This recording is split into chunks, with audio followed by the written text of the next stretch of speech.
Live on the Alien Scientist channel. You are watching the host, me, Jeremy Riss. I am a Bachelor of Science in Physics with about 20 years in the field of studying advanced classified black programs, SAPs, and interviewing and talking to many scientists, insiders, and others who worked in these programs and trying to get that information out to expose what is really on the deep state's agenda, exposing history of the deep state. We do all kinds of research and real disclosure, real honest research and conspiracy work on this channel. It is just amazing everything that's going on the last couple weeks. No word back from Sean Ryan. And, I was hoping other people would reach out to me for other podcasts, but nobody's, you should have said hi. Lots of people should say hi. Lots of people should reach out and keep this information current, because lots of stuff's going on, man, and we are winning. I mean, you look at when every time these guys make a new post now, we're winning the disclosure fight. So the controlled opposition, the guys who are the fake UFO narrative, official approved and officially sanctioned UFO narrative folks, and their minions of absolutely retarded followers. I'm sorry, these guys are the three dumbest people I've ever met on Twitter in ufology. This is Ryan Ryan of the UFO Jesus. This guy came out with pretending to be UFO Jesus, dressed as like Jesus, and bringing promises of UFO disclosure through Corbell and all the usual limited hangout CIA affiliated suspects, just bringing us officially sanctioned garbage disclosure with garbage information.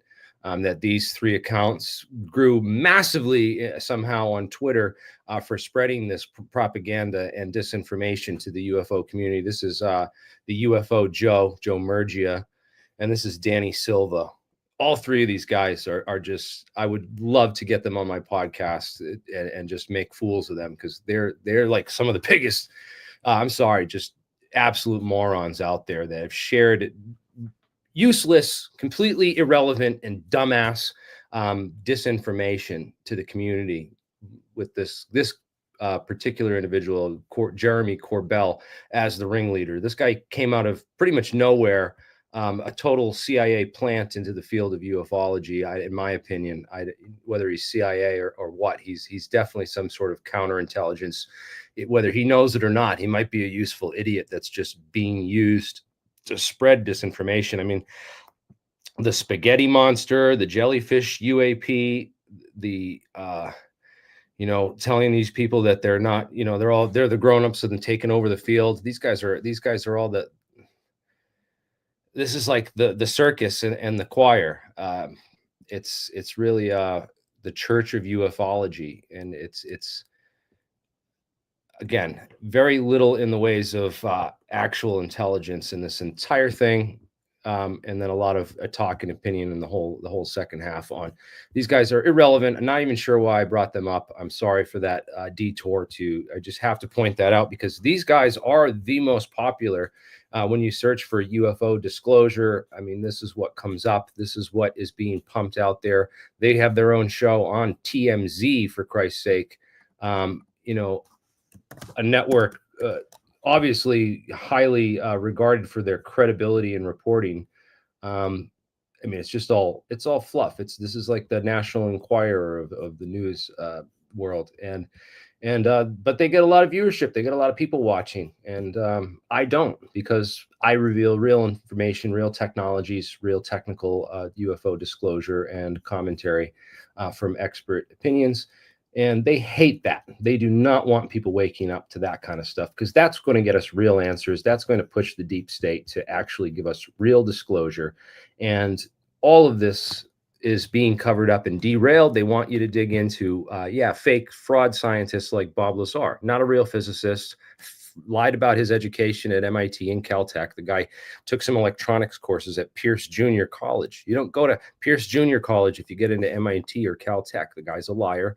He was never a physicist. The only physics technology disclosure he ever revealed in 30 years of this story being recycled by the disinformation ops and counterintelligence running the limited hangout ops is this element 115 business, which there's no stable isotope of that, and it's not anti-gravity. This is absolute nonsense. This stuff is put out there front and center to confuse, distract, discredit, and ultimately derail anyone who tries to attempt to look into the UFO subject and all its nuances and contrivances. Let's see. Last week, former senior Defense Intelligence Agency scientist became the 10th ex-government official, military officer, or scientist to allege or suggest publicly that the U.S. government has recovered at least one UFO. There may be more. I have to look at his list and find out that this is the 10th, because I know quite a bit who've talked about this. There's lots of people that talk about this. It's hilarious because you look at the Hindustan Times reporting on all this, and it talks about, it still refers to all this as conspiracy theories. So this guy winds up dead in a Cybertruck attack with a bomb in the trunk. Allegedly, he shot himself with a Desert Eagle, but again, there's no evidence of that. I think this could be a murder, but it's reported as a definite suicide. It's already reported that we don't have a full investigation. We really don't know what happened, but they're reporting it as if we know for a fact that this was a real suicide. But yet they call the things that he talks about conspiracy theories. The idea that, we have reverse engineered UFO technology and China has it too. That was very specific in Matthew Livelsberger's emails that have been put out there. They've been floated around in the intelligence community on shows like Sean Ryan and whatnot. We talked about that earlier this week. We'll get into some of that other stuff in a second. But yeah, you look up UFO and drone technology and stuff on YouTube or any of these major platforms, and you find all this bullshit. All the top search results are the bullshit. This is a regular commercialized six rotor drone that they built a saucer shaped shell around. It is nothing new or technologically revolutionary. It's just a simple drone that they built a UFO like body around, and it's look, it's life size. So they're flying this thing around in China. All these people are watching it. This man-made electric flying saucer fly people around. So this is already going down. This has been going down already. This was a year ago. It's only got 30K views, but still, this is what most likely people are saying is drone technologies, and the amount of drones that they could build and could have. We have no idea what China has in their secret arsenals or what the U.S. has. But it's apparently enough for U.S. Special Forces soldier to blow himself up in a Cybertruck attack on the Trump Hotel in Las Vegas over. So I don't know. Maybe it's not that serious, but it seems kind of serious to me when there's multiple government scientists and officials coming out saying that yes, this is what's going on. All the news still calling it conspiracy theories. Here's a recent article from January 4th that was written by Davey Ottenheimer. Davey Ottenheimer is a cybersecurity specialist.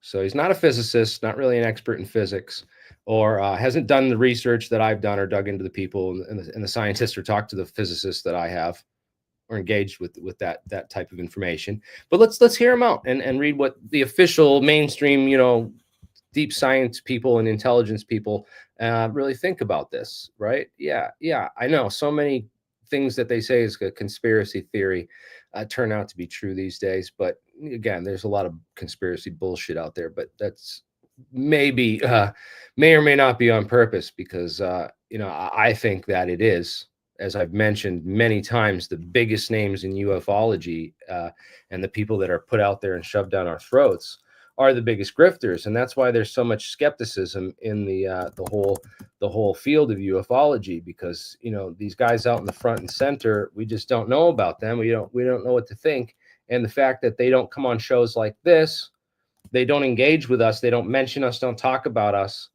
really makes you suspicious and kind of skeptical of these people and their motives and who they're working with and who they're working for, you know. And again, I wish these people would reach out. The fact that these people don't reach out and other people, you know, it just makes me feel like everyone's part of this, part of something, you know. Just, I don't know who to trust anymore, you know. But I do think it's, some people are doing interesting work and are just genuinely curious individuals, you know. Like, a lot of people suggested that guys like, you know, I know everyone out there gets accused of being a fed or a shill for touching this topic and reporting on this topic and giving their slant or their opinion on this stuff. And you know what? I've been a gatekeeper in some regards too, with regards to, you know, remote viewing technology, which I really didn't believe in, you know, because I don't see. I want to see the, you know, some real serious evidence.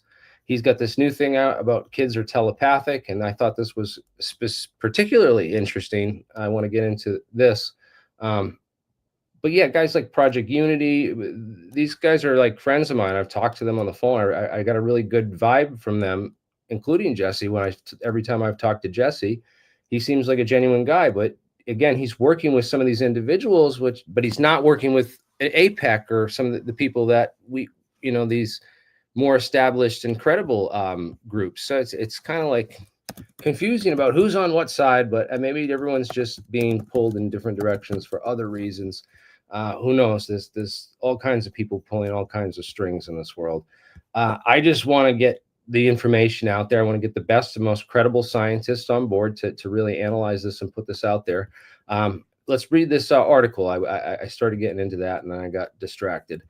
Please smash that like button and share this video. We depend on you. Again, I don't, you know, I don't think that Corbell's a Fed. I think he's a useful moron, and that the Feds are using him to spread disinformation and promoting him every time he spreads disinformation as an incentive to spread more disinformation.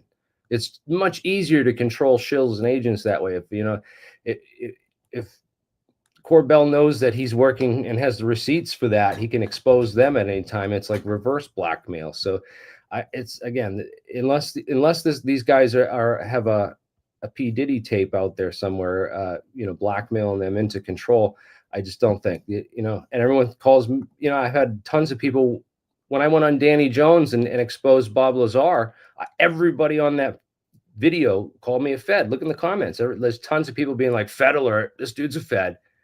So everyone thinks you're a Fed when you're debunking stuff, even if you're debunking the absolute crap and showing people what the real stuff is, which, again, everyone just wants to believe what they want to believe at the end of the day. And a lot of people are just looking for reaffirmation of their beliefs, which is exactly why, you know, Corbell and those guys have the followers that they do.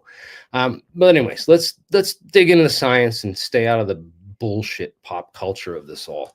The gravity propulsion claims in Matthew Livelsberger's communications merit separate analysis from his testimony about civilian casualties in Afghanistan.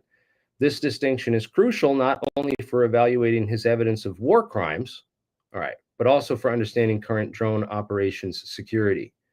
All right. So they're going to discredit his claims about this other stuff to discredit his claims about war crimes. Gotcha. All right. This sounds like you're setting this up automatically. Very, very peculiar writing here. Anyways, claims about gravity control propulsion systems require extraordinary scrutiny because they don't just suggest advanced engineering, they imply a fundamental revolution in physics that has somehow remained hidden from the global scientific community. Somehow. This isn't merely unlikely. It represents a fundamental misunderstanding of how scientific advancement works. Really? Really?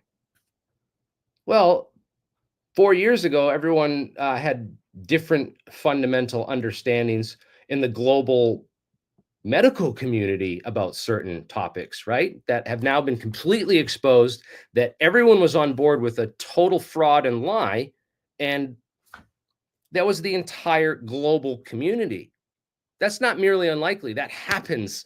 That is a fact of nature in science and scientific communities. So this is just a false, completely false statement here in the whole second paragraph. And we're not just implying a fundamental revolution in physics. We're showing you the anomalous experiments like cold fusion and the propellantless propulsion, that Charles Bueller stuff. We're showing it. We're not implying it. We're proving it with physical experiments that you can replicate. You, if you're a good scientist, you can get on board, get our data, and you can replicate this. Don't you understand? We're not implying anything. We're showing you. We're giving you fucking goddamn evidence. And you people are morons. You've followed the entire global scientific community, just like we were hoodwinked with the mRNA therapies and all that nonsense. The same way the medical community was hoodwinked. String theory. We've been led down a false path in the global scientific community, the global physics community has been completely misled with dark matter, dark energy. No evidence for that. No evidence for that stuff. Completely fictitious, completely based on theoretical modeling and nothing to do with reality or real experiments, which they completely ignore and suggest that we are only implying a fundamental revolution in physics, not showing you the direct goddamn evidence for people. This is hilarious. Our current understandings of gravity come from Einstein's general relativity, one of the most thoroughly tested theories in history. Any gravity control system would require either overturning general relativity, finding massive loopholes that thousands of physicists have somehow missed. Yeah, well, somehow, let's talk about somehow. We have two competing theories like quantum mechanics and general relativity, and they don't jive. So somehow all of the scientific physics community has missed this. Yes, that is a true statement, but implying that it's a weird thing in some regard, this is, what are you implying? The most thoroughly tested theories in history. Okay. So is quantum mechanics. Very, thoroughly tested theories. But again, we've shown the experiments about the tests that break these theories in certain limits and show, that, hey, if you change the variable refractive index, you can change the speed of light. So all these theories are based on constant C. So when you start being able to manipulate C and change with metamaterials, which we didn't know about or have before, really, you can create gravity control systems, which completely don't overturn general relativity at all. They don't require that. They don't overturn anything. They're all based on solid battle-tested physics that you just missed little nuances, little things. And we've shown that, what you guys missed. We've shown the physics for that. Completely ignored, completely blacklisted, completely shadow banned for talking about this. And then called that we're quacks and we're not really a part of the academic community because we're somehow overturning physics. No, not at all. The closest historical research programs, like the Air Force's gravity research in the 1950s and 70s, produced valuable theoretical work on conventional gravitational effects, like Kerr's discovery about rotating masses, but found no pathway to gravity control. Okay, that we know of. They may have. There's been lots of people that have alleged this, like Stephen Greer and others. Stephen Greer has been on a number of very large podcasts that got millions of views, making the claim directly that the programs in the 1950s did produce the theoretical work, which allowed us to defeat gravity and paved the pathway to gravity control, which was then covered up by a system of secret government. Well, I don't necessarily believe that. I found a lot of evidence that suggests, we're still looking at anti-gravity today, that there's still government programs out there working towards anti-gravity, but that's not the only way to defeat gravity is with anti-gravity, there's also lots of other classified propulsion mechanisms and components and systems that the public doesn't know about that we've covered on this channel as well.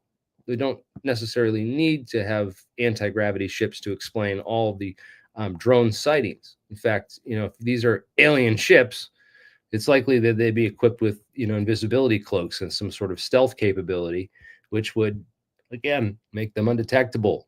I doubt they would equip their aircraft with FAA regulated lighting. Doesn't make a lot of sense.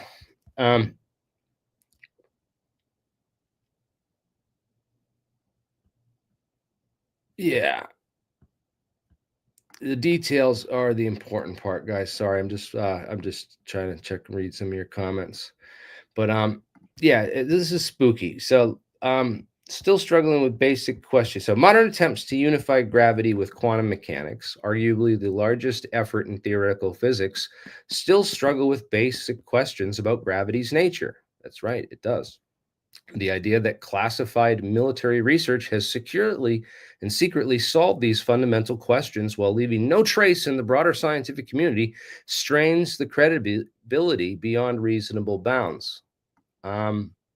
Richard Feynman, the top theoretical physicist in the country at the time, went to that 1957 gravity conference at University of North Carolina, Chapel Hill. We've covered that. That was a classified military-funded research study into gravity's nature. So the idea that classified military research has secretly solved these, we don't know if they did. I don't think they did solve these problems, but they came up with the idea of Weber bars and the sticky bead argument with Bondi, and that led to the development of LIGO, right, which is our gravitational wave observatory, our detector, right? So has secretly solved these fundamental questions while leaving no trace in the broader scientific community strains the credibility beyond reasonable bounds. Not really, because the people who were involved in trying to secretly solve those fundamental questions at that 1957 UNC Chapel Hill secret anti-gravity conference funded by Wright-Patterson Air Force Base,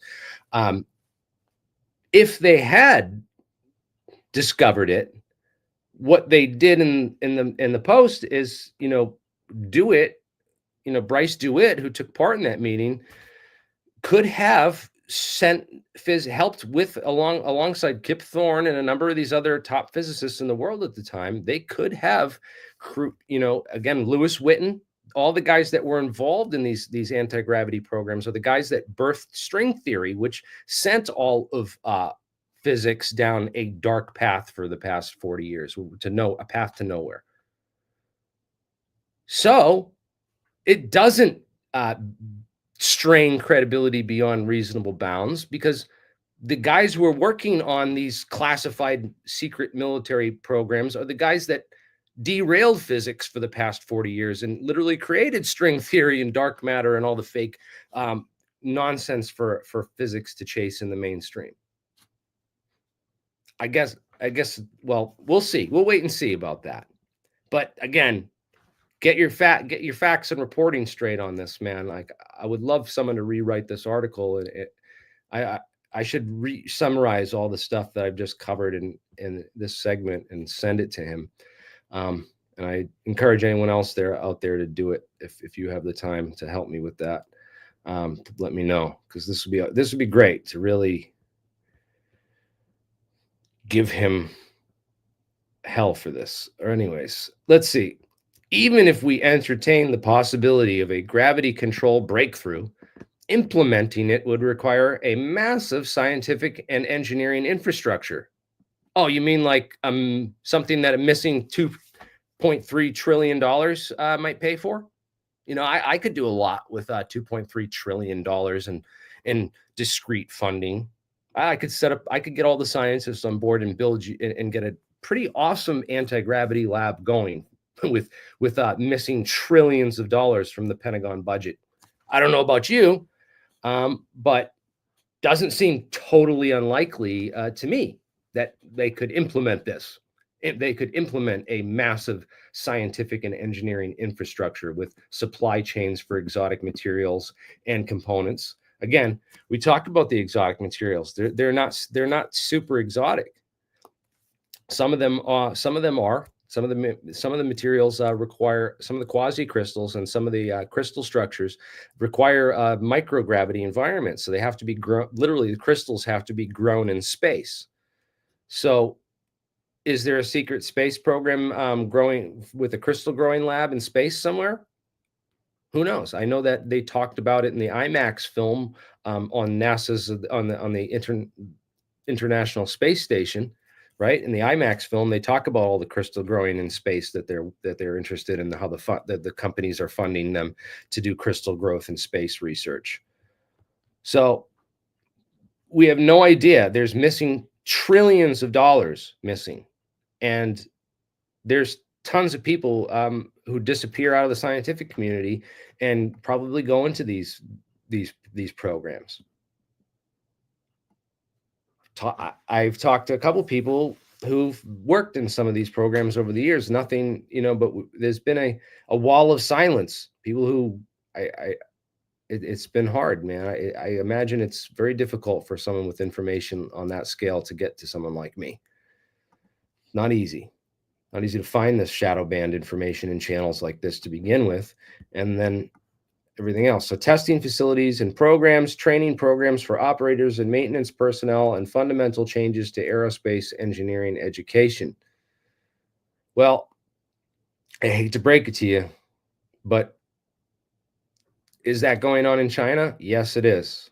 I guarantee you they have this going on in China already. The scale of such an enterprise would be impossible to completely hide from the global scientific community. Yeah, well, let's talk about that. Well, you go to Batelle Memorial Institute, right? So if you look up Batelle Memorial Institute was started in the 1920s. Okay, almost 100-year-old organization. They built the Demon Course for the Manhattan Project, which means they had a higher security clearance at the time than the President of the United States. This is the kind of legacy, old school company, experts in metallurgy. They built tank armor, perfected the recipe for bullets, all the different types of bullets, different metals of different hardnesses and all that stuff. They're experts in all that stuff. But not only that, they manage all of our national laboratories. I talk about this all the time, and I cannot repeat it enough or stress it enough.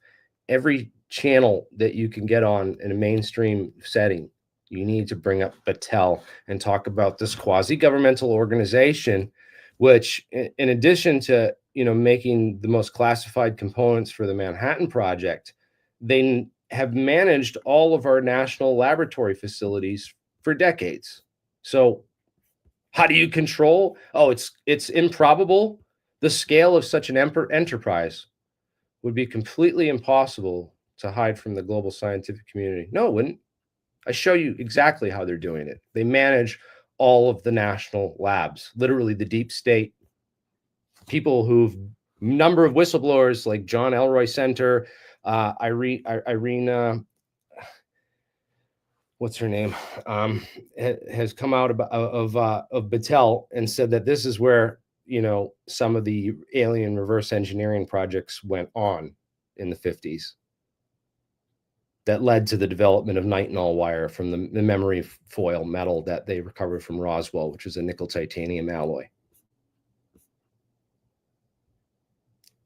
But again, well, let's go back to the article. The scale of such an enterprise would be impossible to completely hide from the global scientific community unless you manage all the national labs, which they do.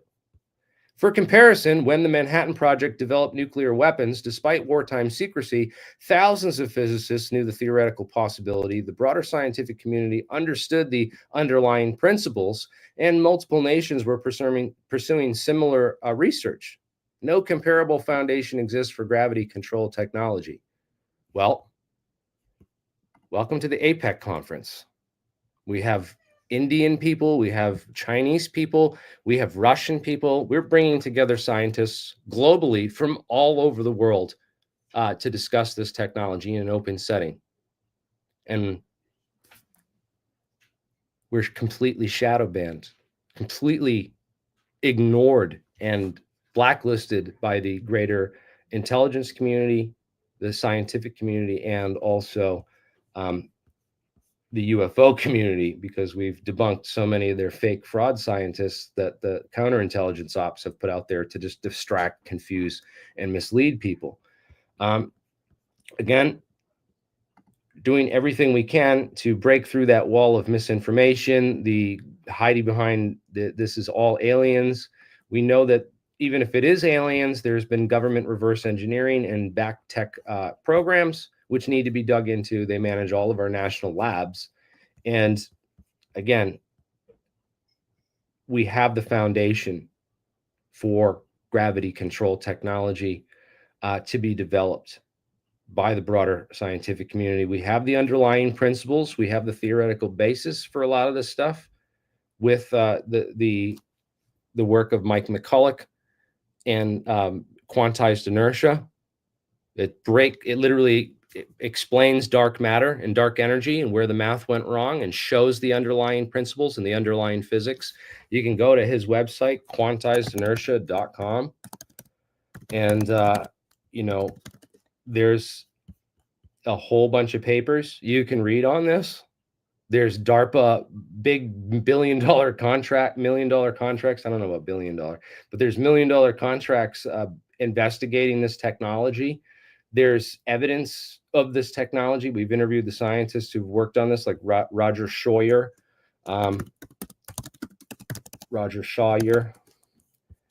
and some of the other scientists who've worked on these technologies. Guys, this is all real stuff. We have the underlying principles. This article is complete bullshit. And I hope you guys write to Davey Oppenheimer, send him this video, maybe leave a comment where we summarize all this and give him links to all this stuff, so that he can know just how completely wrong he is in this lack of understanding and lack of knowledge of the subject matter. Multiple nations were pursuing similar research. Oh yeah, well, Mike McCulloch and Roger Scheuer are over in the UK. We have groups working on the Vimana stuff over in India. We have groups all over the world literally working on this stuff right now, and it's completely covered up.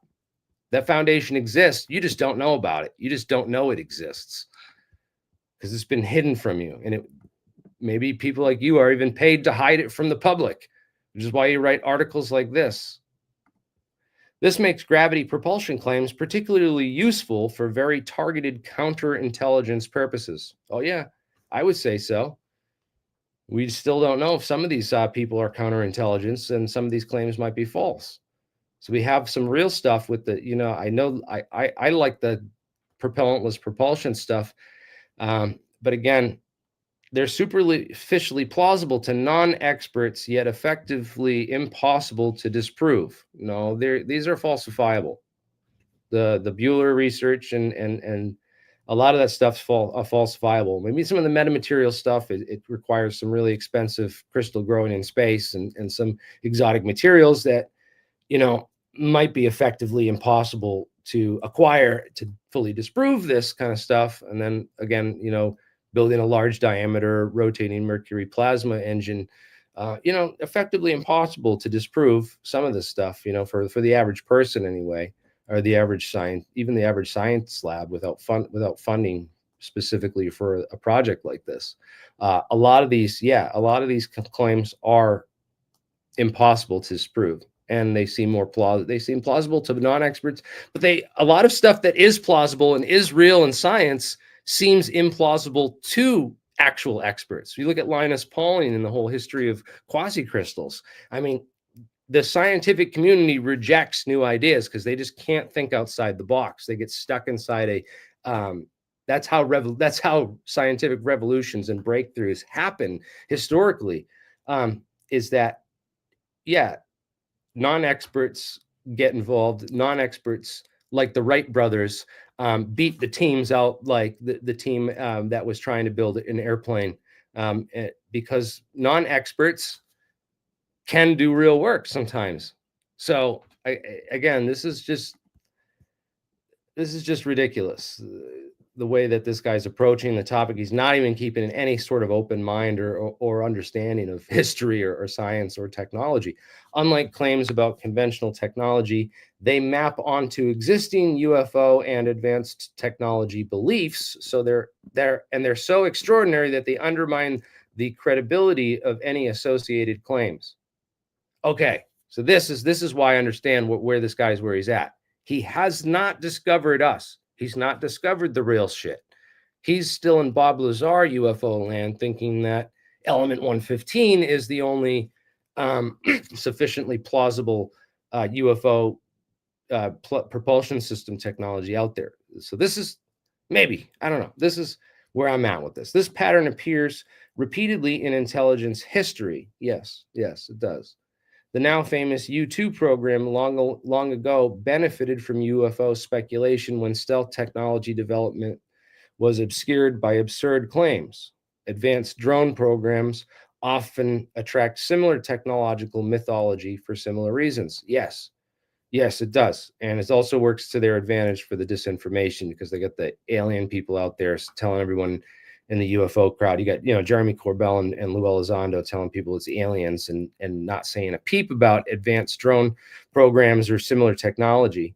And that's definitely for a similar reason. That's called counterintelligence. We've already showed that those people are most likely counterintelligence assets, if not direct agents themselves, and that they spread counterintelligence or disinformation and UFO speculation, aliens nonsense, to keep people hard off the trail of the actual technologies and the research, and the programs and stuff. So again, the U-2 case is particularly instructive because it shows how counterintelligence operations deliberately introduce fantastic elements to protect real classified technology.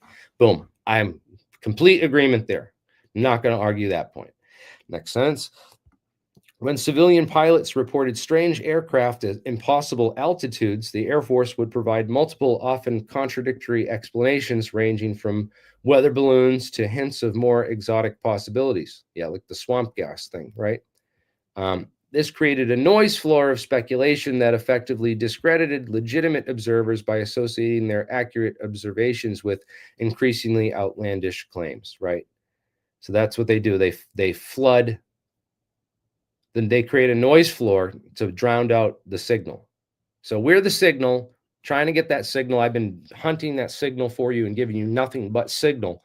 And these people create a noise floor, and they are louder than everything else, so that it's really hard for people to get or hear or find any signal in that noise floor.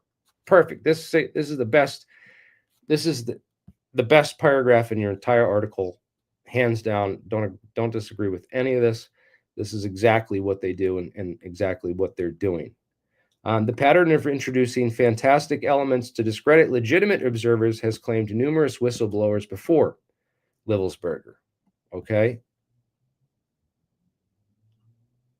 Yes. Yeah, there's been a number of whistleblowers who've been, before, and I don't even get into the whole disclosure project and that Clifford Stone guy.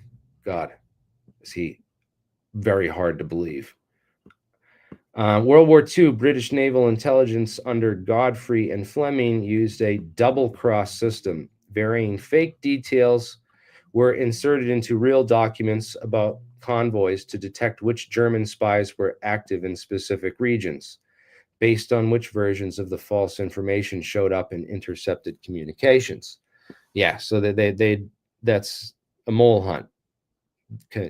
Classic mole hunt tactics and intelligence parlay. So in the 1990s, several Gulf War veterans who raised concerns about chemical weapons exposure found their legitimate medical complaints becoming entangled with increasingly exotic theories about secret weapons testing.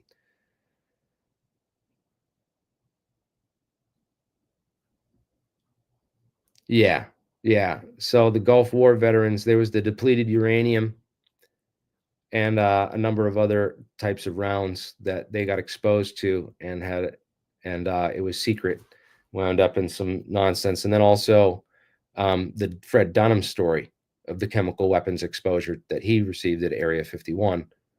If people remember that, Fred Dunham, Area 51. Yep.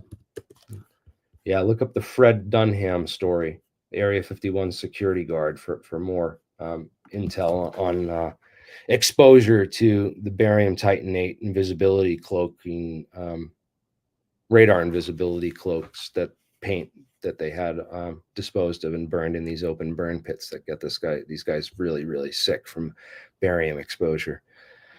Livelsberger's case follows a well-documented progression. His detailed, verifiable testimony about drone strikes on civilian casualties has become intermixed with gravity drive claims in a way that mirrors these historical cases. Again, yeah, I agree. Maybe this is because this just seems weird that he'd do that if he knew anything about gravity devices and gravity control stuff, that he'd mention it or try to disclose it in the way he did and then blow yourself up. And this, again, this seemed the Livelsberger case. I'm convinced that this guy was murdered for something else that he knew, and that the CIA killed him and set him up to make it look like a domestic terrorist attack. I still treat this as a CIA murder. This guy knew something, and they put this stuff out there. I'm almost convinced that they put this stuff out there on purpose. To discredit the gravity control stuff. We had Sarah Adams on Sean Ryan's show predicting all this, in 2025, we're going to have this increase in the domestic terrorism coming from these conspiracy theorist people. And then it's these conspiracy groups that are going to start doing all this nonsense. I mean, that's what makes the most sense to me. Yes, yeah, I love to make it an accident, guys. Livelsberger, the fact that so many foreign news stations are already reporting this as a definite 100% suicide should draw interest. This is a homicide as far as I'm concerned. Livelsberger was murdered and he was set up to bomb do this bombing. The truck could have driven itself there. We don't know how long he was dead. Could have been dead. They could have dumped his body in that truck and drove it on autopilot to the damn Trump hotel. They could have been running his phone for weeks, messaging all these people with this fake anti-gravity crap to make it look like a domestic terrorist who was obsessed with anti-gravity conspiracies did this attack. That sounds like CIA to me. It doesn't sound like a guy who's a special forces operative who had real information and about this stuff going to blow the whistle. Doesn't make sense to me. This is an intel op, and I'm almost positive. The key difference is that modern counterintelligence operations may have become sophisticated at exploiting integrity vulnerabilities, using combat trauma such as a TBI to accelerate the process of narrative contamination. Now, again, plausible, but I have my own theories on what happened to in the Livelsberger case. And the fact that Sarah Adams, a CIA agent, planting all this stuff out there, and then it happens. And then they disclose that whole anti-gravity thing on the same Sean Ryan podcast, which, Sean, if you're listening, man, you got to get me on, dude. This is nonsense. While previous cases often relied on external social pressure and deliberate contradiction to introduce doubt, Livelsberger's communications suggest a more insidious approach that leverages mental harm and psychological suffering to blur the line between direct observation and introduced fantasy. Yeah, that's because the CIA wrote those messages, and they're trying to make him look like a mental case who's been converted by UFO and anti-gravity conspiracy theories and other theories like the 9/11 stuff, which we all cover on this channel and talk about the real stuff. And they're scared as fuck about people becoming red pilled and actually waking up to reality about these topics. So they do not want people like me getting that information out there. So to blur the line between real observable, real objective facts and data, and as they introduce this complete fantasy narrative to completely blur those lines, and then also make people like me seem like extremists. We're dangerous. We're the biggest terrorist, white terrorist threat group to the United States, and that we all need to be taken out by the CIA for these purposes, which is really, really scary. Who knows? This vulnerability-based targeting becomes particularly concerning when we consider the timeline of Livelsberger's service. His record suggests someone whose moral objections to civilian casualties made him a potential risk for whistleblowing. The introduction of exotic technical elements into his narrative may represent a calculated attempt to force him out of operations through an early retirement on disability status, a modern evolution of old counterintelligence tactics that exploit rather than surveil potential whistleblowers. Yes, maybe. So if this guy is an actual whistleblower and they injected this false stuff into the narrative, I still don't know the whole, it just seems really weird that he would do this. If this was indeed the strategy, it backfired tragically. Rather than quietly accepting a glass ceiling leading to medical discharge, Livelsberger appears to have recognized attempted interference and manipulation. His final communications suggest someone who, despite or perhaps of his combat trauma, maintained enough clarity to provide separate claims. He gave both direct observations of war crimes as well as exotic claims he was being fed. His choice of suicide, while explicitly providing testimony about civilian casualties, regardless of the gravity drives, suggests a determined effort to ensure his credible core evidence wouldn't be lost under plausibility of technological revolution. Or the CIA wrote all this and put it in to make people like us look like crazies. Meanwhile, modern drone operations face genuine security challenges around detection and tracking capabilities, counter drone technologies, command and control security. You can look up command and control on the DARPA YouTube channel, and you'll get a really cool video on all that and what that all means. And then power everywhere is another one too, talking about how they're going to beam power over these command and control security situations. Autonomous systems limitations, international airspace regulations, and civilian oversight mechanisms. Yeah, so civilian oversight mechanisms. Basically, they're spying on you with drones. Okay. Again, yes, conspiracy is only a theory until you're in court being tried by it because you committed a crime with someone else, right?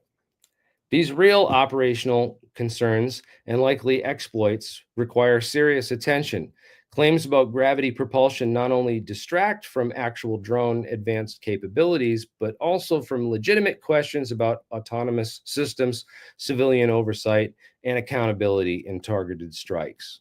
True, we don't necessarily need gravitic propulsion to describe super directed energy supercavitation type craft, the next generation type craft that have these skin coatings that can energize the air around them, effectively making it a plasma and then supercavitating that plasma so that they can basically travel through a vacuum with zero air resistance. Okay, that's not gravitic propulsion. That has nothing to do with gravity control. And yet these claims about UFOs and gravity control technologies distract and discredit like the real knowing the technologies that we do know exist and actually have proof of, right? That kind of stuff. So the claims about the gravity propulsion systems have distracted us. Yes, I agree. A lot of this over the last several years of investigating and digging into the physics of and plausibility of these gravitational propulsion systems, I've determined there's no evidence for that. We've not discovered a single experiment that shows, it's a gravity-based propulsion system. We've shown some interesting anomalies with the M drive and the quantized inertia stuff, and also the Charles Bueller experiments from NASA. But again, gravity propulsion not only distracts from actual drone advanced capabilities, but also from legitimate questions about autonomous systems, civilian oversight, and accountability in targeted strikes. I guess, yes. So yeah, the targeted strikes are the important part. If these technologies exist and they're being used for that. So interesting. Yes, some of the, not everything I'm going to disagree with Mr. Levi. I mean Davey, Davy, whatever it is. For the national security community, separating these narratives is crucial because Livelsberger's testimony about civilian casualties in Afghanistan aligns with UN ground investigations, Brown University casualty data, known changes in rules of engagement, and reporting requirements and documented operational patterns. His descriptions of drone operations reflect standard military procedures, known technical capabilities, established command structures, and verifiable policy changes. The gravity propulsion claims, by contrast, show classic sign of introduced disinformation through physically impossible capabilities, absent of supporting infrastructure, violation of known scientific principles, and isolation from the broader scientific community. Again, not all that may be too far off, but again, the gravity propulsion claims provide demand evidence. They require evidence. There is no evidence of gravitational manipulation. I have not seen any experiments yet that show a total manipulation of G. Although the polariton condensates that create negative mass are super interesting. And but anyways, well, that's a whole nother topic. But understanding how gravity propulsion claims function as interference helps clarify both the credibility of Livelsberger's core testimony and the ongoing challenges in drone operations security. Yeah, well, geez, if they got supersonic and super cavitating drones out there, yeah, we have some serious challenges ahead in the years to come. And there's going to be a massive battle with China, who possesses a lot of the technical infrastructure to actually build a lot of this stuff. It demonstrates why extraordinary claims about breakthrough technologies should be evaluated against the required scientific infrastructure. Absolutely. The broader research community's knowledge, the physics principles involved in the historic pattern of similar claims. Okay, we've dug into that way deeper than you have. Please interview me on your podcasts or for your next paper, your next article. Please, I would love to have a talk on this stuff. Hey man, thanks. That means a lot to me, man. I really get down on myself seeing these other UFO shows get way more views and popularity. It kind of makes me think, maybe I'm doing something wrong here.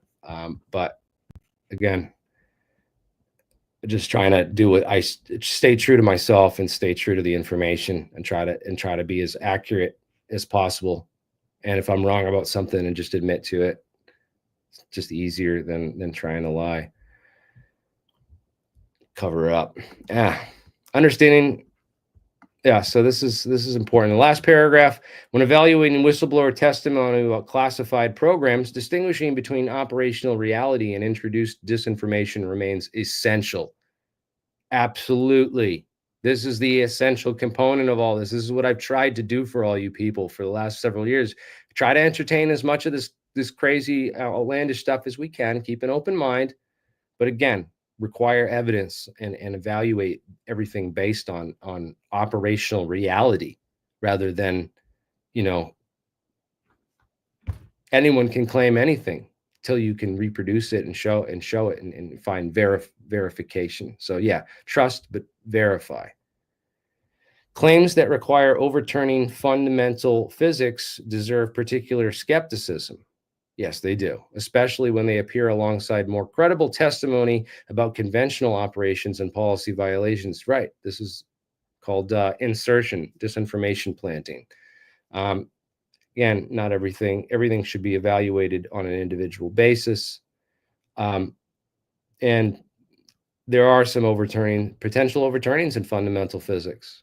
There is potential derailing of fundamental physics of the past 40 years, as we've talked about with the whole DeWitt and Kip Thorne and what came out of the Batelle rencontres and the whole apparatus after the 1957 secret anti-gravity conferences, which were funded by the military and the Air Force.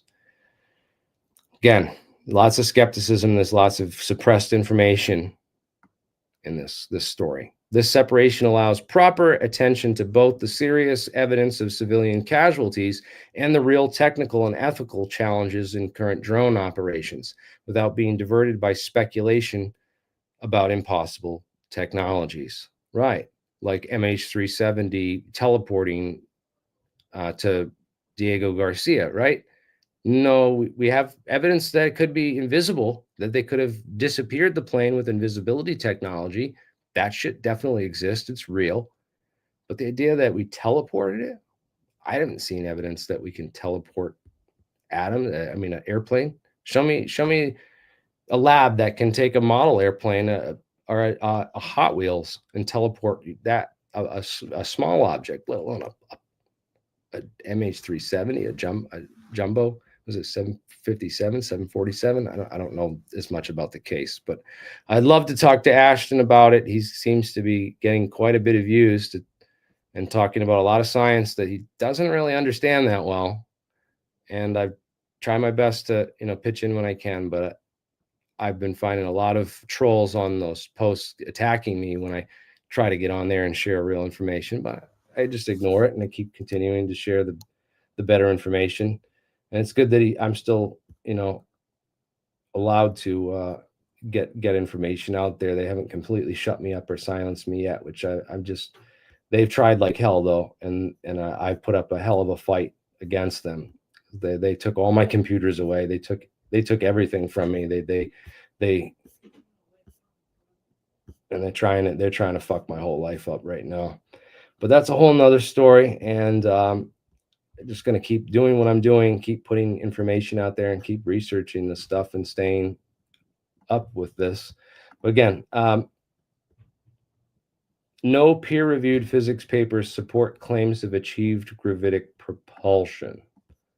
Okay, well, there's quantized inertia, there's the Roger Scheuer stuff, there's the Charles Bueller NASA stuff, okay? Patented propellantless propulsion technology. It's not gravitic propulsion, but again, silly. You got to get with the subject. The major physics institution considered gravity modification beyond current technological capabilities. Right. Again, not all this is gravitic control propulsion, and yeah, this is a good paper too. Gravity control propulsion towards a general relativistic approach. I'll have to run this by some of our guys. Good stuff. Thank you for that article, man. That was a pleasure to read, a pleasure to review, and it helped. I hope I helped clarify some things for you, Mr. Davey Ottenheimer. And I hope guys send this along. Do that contact. Send them some information, man. Let's send anyone reporting on, this. Very few people are actually talking about anti-gravity technology and even reporting on it. This guy did a decent job. Thank him for his work and send him this video. I'm gonna do that right now. Flying Penguin, that's his name. All right, I'm gonna do that after the stream. But anyways, yes. So P.S. Yes, the MH3 MH370 teleportation is bunk, and Sal Pays is suspicious for nodding along with Ashton Forge as he dished about that crap. Right. Again, stay skeptical. We need to prove these things. I think it's possible the videos could be real. I showed my skepticism of them from the get-go. Again, I'm not an expert in video manipulation. My expertise is in vetting potential breakthrough technologies, and we've not been able to vet the idea of this being a actual this is the UFO videos. I'm going to play the video up. I'll play the video on here. Oh, this is not the right video. Anyways, I wanted to show that video. Everyone's probably seen that by now. The videos of the MH370 plane allegedly taken from this SBIRS space-based infrared radar system. Supposedly a satellite radar that can track every object on the planet, and they can have a surveillance grid across the sky where they can zoom in and record and track aircraft and film anything in our skies.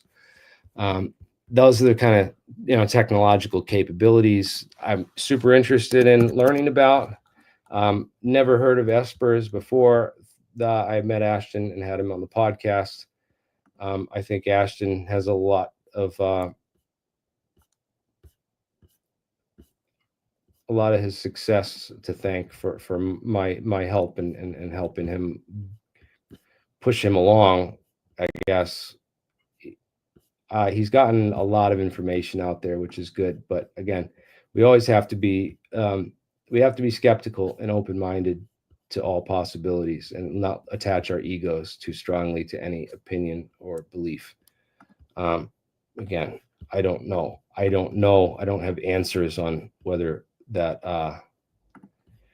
MH370 video is legit, but I just don't have evidence for invisibility. I have evidence for invisibility technology. They could have disappeared the plane, but I don't know about and flown it to Diego Garcia and then disposed of it or what have you. But as far as teleporting that damn plane, and that these are EVO orbs that are gonna, that a lot of these guys, even Bob Greenier was completely supporting the idea that the MH370 was legit, and that these were Leonard EVOs. So it's just kind of a bunch of, and then they're bringing the John Hutchison stuff into this, which again, that just makes me really skeptical about all of that. Yeah, Bob Greenier's take on the physics of the MH370 videos. I don't know. You can believe what you want, but again, a lot of this stuff seems to me like it's trying to mislead us. Don't know. And all we can do is base our investigation on the science and what comes back from experiments. And the Charles Bueller and the Mike McCulloch quantized inertia stuff so far are the top two candidates we have for if I were to recommend to investors of what to get into and invest into research for the future of these, I would invest into research into these people and these companies to push this further along. That would be my suggestion. I don't think anything's going to come out of this EVO stuff, unfortunately. I think there's a lot of mixed up information in this business. Not really sure. I know the LENR stuff is great, and guys, definitely that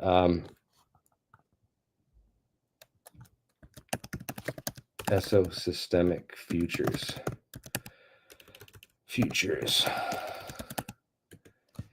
Go check out that.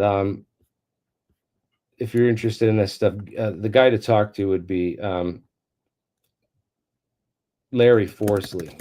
I got to get Larry Forsley back on. I just listened to Larry Forsley on the he was on the Ecosystemic Futures podcast. That was he had Larry Forsley on there, and they had Hal Puthoff on there, and I was just blown away, man. That Ecosystemic Futures, Hal Puthoff, Larry Forsley. Yes, it's number 69, Ecosystemic Futures, number 69. I would love to just play this whole thing for you guys, and just, it's 2 hours and 44 minutes. They go deep on a lot of stuff, man. Larry Forsley, I met Larry Forsley in 2014 at ICCF 2014, the International Conference for Cold Fusion. And that was at MIT up here in Cambridge, Mass. So,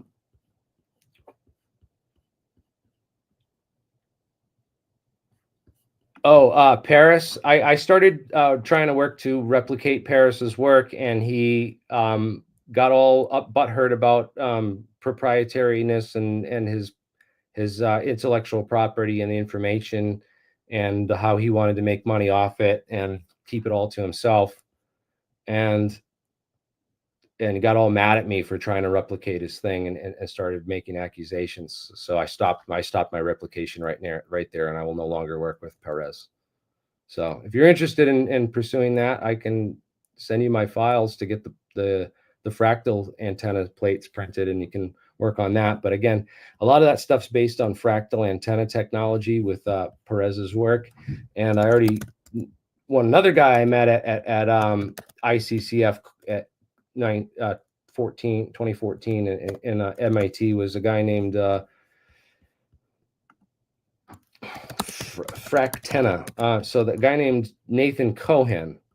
And Nathan Cohen is the owner of Fractal Antenna Systems, which is in Bedford, Mass. They have a whole production facility, and they don't even deal with customers regular. You can write to them. They won't even write back to you. They don't deal with anyone who's not DOD, and all their contracts are classified.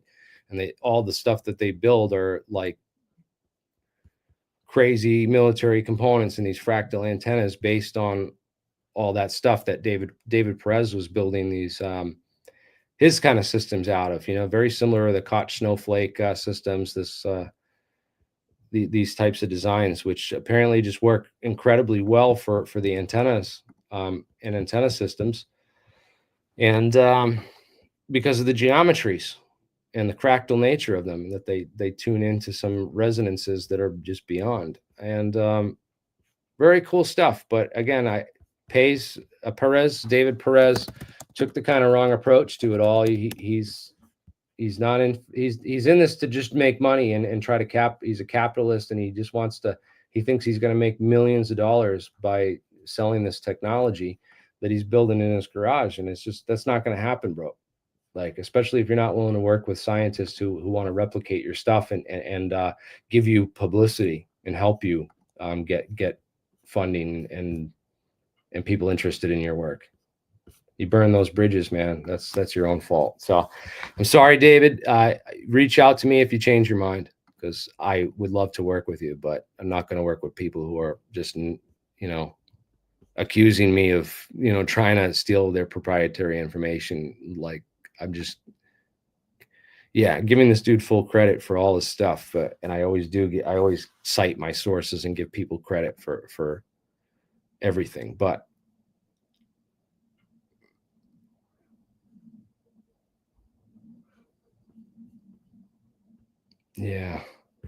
episode 69, that was an epic podcast, guys. If you haven't heard this one, this is something to listen to, with Hal Puthoff getting on there and really talking about beyond conventional physics, extended electrodynamics, lattice confinement fusion, 0-point energy, and advanced propulsion. So if you wanted, this is the one that I would make Penguin Press there, Mr. Davey Ottenheimer listen to. Tell Davey Ottenheimer to listen to this, and after he watches this video, because this will blow your fucking mind. And if you weren't convinced that there's a cover-up of exotic new breakthrough physics technologies and breakthrough fundamental physics. This will convince you and show you. Larry Forsley is the guy. Okay, Lawrence Forsley. Let me show you him. And Larry Forsley was the director for the U.S. Navy SPAWAR Labs research on cold fusion, and he works for NASA Glenn Research Center. This guy is a absolute genius. He is so fucking smart. This dude is beyond intelligent. He is the man. He knows so much about cold fusion and the whole history. And I would love to get Larry on the show and talk to him, man. I learned so much at that cold fusion conference at MIT in 2014. You guys can look up my coverage of that here on the Alien Scientist channel. I have a lot of those videos you can find. So go to YouTube, right? Go to my Alien Scientist channel, because if you try to search for it in the search bar here on YouTube, you will never find it. It is shadow banned. The algorithm does not give you access to this kind of information. So you have to go to the Alien Scientist channel on YouTube and go to this search bar down here, not the one up here. You got it, and you have to be in a web browser. This doesn't work on your mobile app or on your phone. It has to be in a web browser. And you go to the search bar here, and you can type in Larry Forsley, or type in ICCF 2014, right? Whoops. What is going on here? What is going on? What the fuck, dude? I don't know what happened there. Damn it. I don't have any of this stuff. I got to repost all these, man, because these were key. Let me see if Nathan Cohen is on there. Okay. This one, 26K views. Sorry for the old film. This was with old camera and old technology, but yeah, the MIT Cold Fusion. This was one of the episodes from the MIT Cold Fusion. This was the guy's presentation in 2014 on the fractal antenna stuff. And this will blow your mind. You can search for Larry Forsley. You probably find some stuff. Oh yeah, so here's the one. This is from more updated. So this is ICCF 2024. And plasma loading. He talks about solid energy summit workshop, plasma loading and nuclear reactions and condensed matter. This guy's onto it, man. And look at this. 480 views from 2 years ago. It's criminally underviewed, man. This is NASA's lattice confinement fusion project. Okay. Why is nobody talking about this? Why aren't more people interviewing this guy and having him, you know? I can't believe this has got only 480 views. I need to reach out to Larry and be like, dude, I need to get you on some big podcasts, and I'm going to reach out to Larry, dude. This is nuts, dude. He's an absolute genius. I've reached out to Nathan Cohen. They won't even get back to me, dude. They're probably making millions of dollars in deep DoD contracts with this fractal antenna stuff. They do not want to talk to us. But man, will we learn so much from those guys, way more than you could learn from David Perez. I'm sure they're building stuff for the military to test the David Perez research and stuff. If they're doing any kind of research into that, they'd have this guy working on it. But again, they have Richard Bandurek. Yeah, Richard Bandurek is great. He's amazing. We've had him on the podcast many times for APEC and whatnot. So this is one to listen to if you're going to listen to anything on this topic and you want to get an introduction and really learn the deep physics of it. This would be the one to check out. This is the one to send to guys like Davey Ottenheimer and other reporters who are reporting on the possibility of advanced propulsion technologies and physics beyond the standard model. Anyways, Yeah, that would be amazing because that would go. He is such a smart dude. I learned so much just from like the conversations in the hallway at ICCF. The Cold Fusion was conference was just were just better than the presentations themselves because amazing stuff. Yeah, yeah, and also Edward Teller, dude. Yeah, dude, this guy's way smart. I'm a smart nerd, but this dude's like super smart, man. Yeah, he's probably signed NDAs. It's probably the reason he can't talk. But I got into this, man. We can't be alone. I mean, obviously, the Drake equation says it's statistically improbable that we're the only ones here. Problem is can they get here? Do they have the technology to get here? Can we warp the fabric of space time? Because traveling at the speed of light in a rocket, or even close to the speed of light in a rocket, just it's not cutting it. It's not going to do it. It's not going to get you across the cosmos and star to star, man. Yeah, Larry's a PhD, man. He was one of the top guys at SPAWAR labs for the U.S. Navy, and now he works at NASA. Yeah, look up Lawrence Forsley, dude. I'm pretty sure he's a PhD.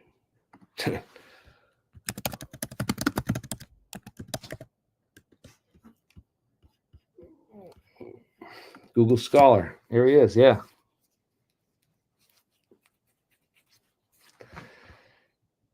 He's well published, dude. I mean, he's got to be really high on the index. He's been publishing for decades, and he's cited like in tons of cold fusion LENR research stuff. Yeah, there's a lot of Chinesium out there, but again, we have to go with what we have proof for. But yeah, anyways, yeah, dude, you want to hear something crazy about the Chinese, right? So, Chinese nuclear plants, right? So you know how we had problems with,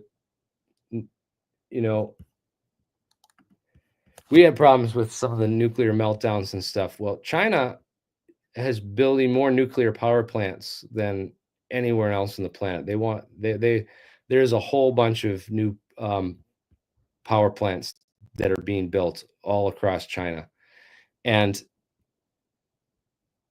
I know someone that worked for one of these companies originally.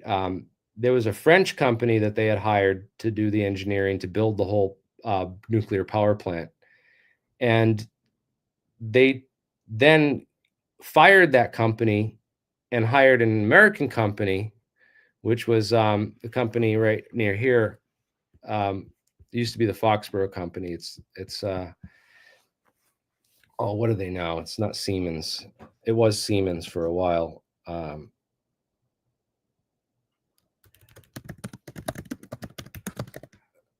Invensis Corporation. So Invensis Corporation and Invensis got the contract to pick up the engineering on this. It's now Schneider Electric. Okay.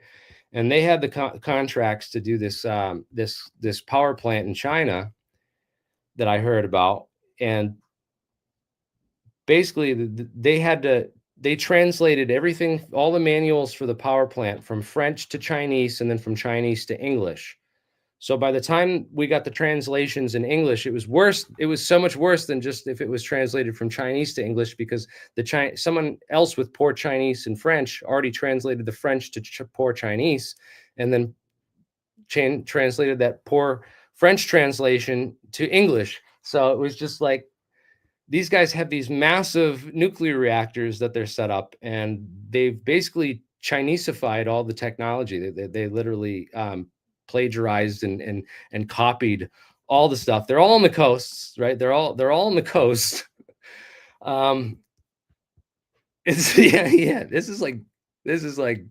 So I mean, on one hand, we're worried about Chinese rising up and becoming a superpower and stuff. But on the other hand, it would be really easy to wipe them all out with a tidal wave on the West Coast there. Jeez. Yeah, there was so much lost in translation, and then these Chinese are trying to copy everything and then run these power plants and they do everything as cheap as possible. They cut every corner imaginable. So safety, forget about it. So I just they're going to have some powerful infrastructure, but man, it's only going to be a matter of time before there's another Fukushima, 3 Mile Island, Fukushima, Chernobyl, right, going on over there.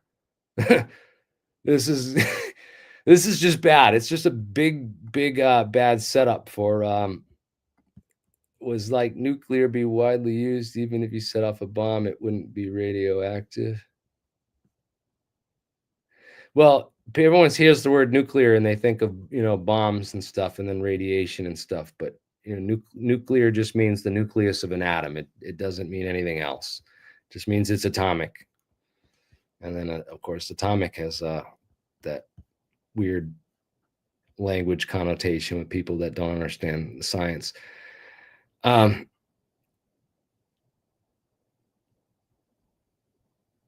Yeah, I don't know, man. But yeah, they have a lot of power infrastructure to do a lot of manufacturing over in China now. They're ramping up their power infrastructure like tenfold over there. They're getting ready for the next generation. Meanwhile, all our infrastructure here is deteriorating, and we have lots of people that still think nuclear means fissionable material and radiation, and so they're scared to death of expanding our potential energy infrastructure to this degree, even though I have much more faith in the Americans to safely operate these plants than I do the Chinese. But yeah, this is just they're about to leapfrog the U.S., but again, it's fragile because if assume these power plants just work and they don't melt down and have problems, then yeah, they're going to leapfrog and outpace us quickly. We're still arguing about which bathroom to use and gender pronouns, and these other countries are just demolishing us with technology and infrastructure and what they're set up. Yeah, it's bad, man, and they have all that technologies. We're copying China, man. We already got all the speed cameras and the street cameras all up all around here. It's like bad in China. It's way worse. You get like tickets for jaywalking across the street, and well, then again, they are copying all of our stuff. They have huge espionage infrastructure in the United States, dude. They've copied. We have tons of stuff to copy. They copy everything we have. They're copying all the stuff. They're even copying, the theoretical stuff that's, talked about on this channel and is still maybe classified in these deep black programs. They're copying all of this. They're watching this show right now, copying, taking notes on what to copy next.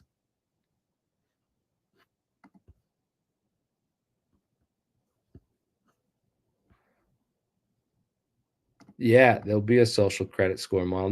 China, they put your face on the TV if you're jaywalking in certain places, man. Let me see the China jaywalker TV screen. What was that thing?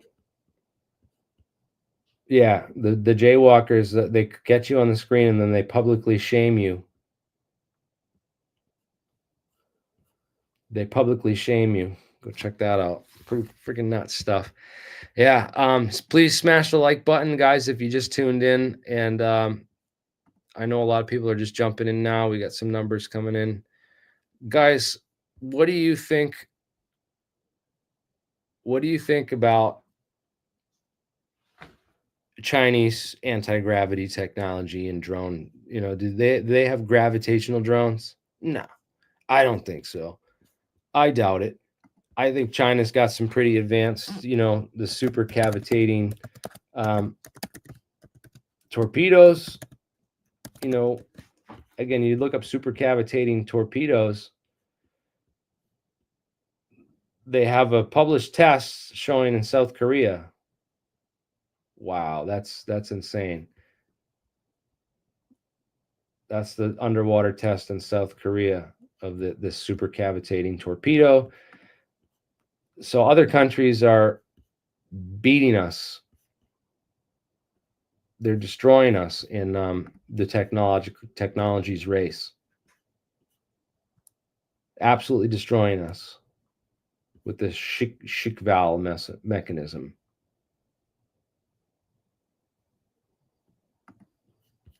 This is the mechanism they've developed for the frontal nose cone to create this supercavitated bubble around the torpedo so that it can travel in a vacuum instead of through a viscous fluid like water, which slows you down a ton, man. It's, you know, hard. Reason you can paddle a boat, right? Water is viscous. It's hard to move, but you create this supercavitated bubble in front of it, and boom, you got supercavitation in this frictionless. And yeah, they talk about these hydrophobic projectiles too.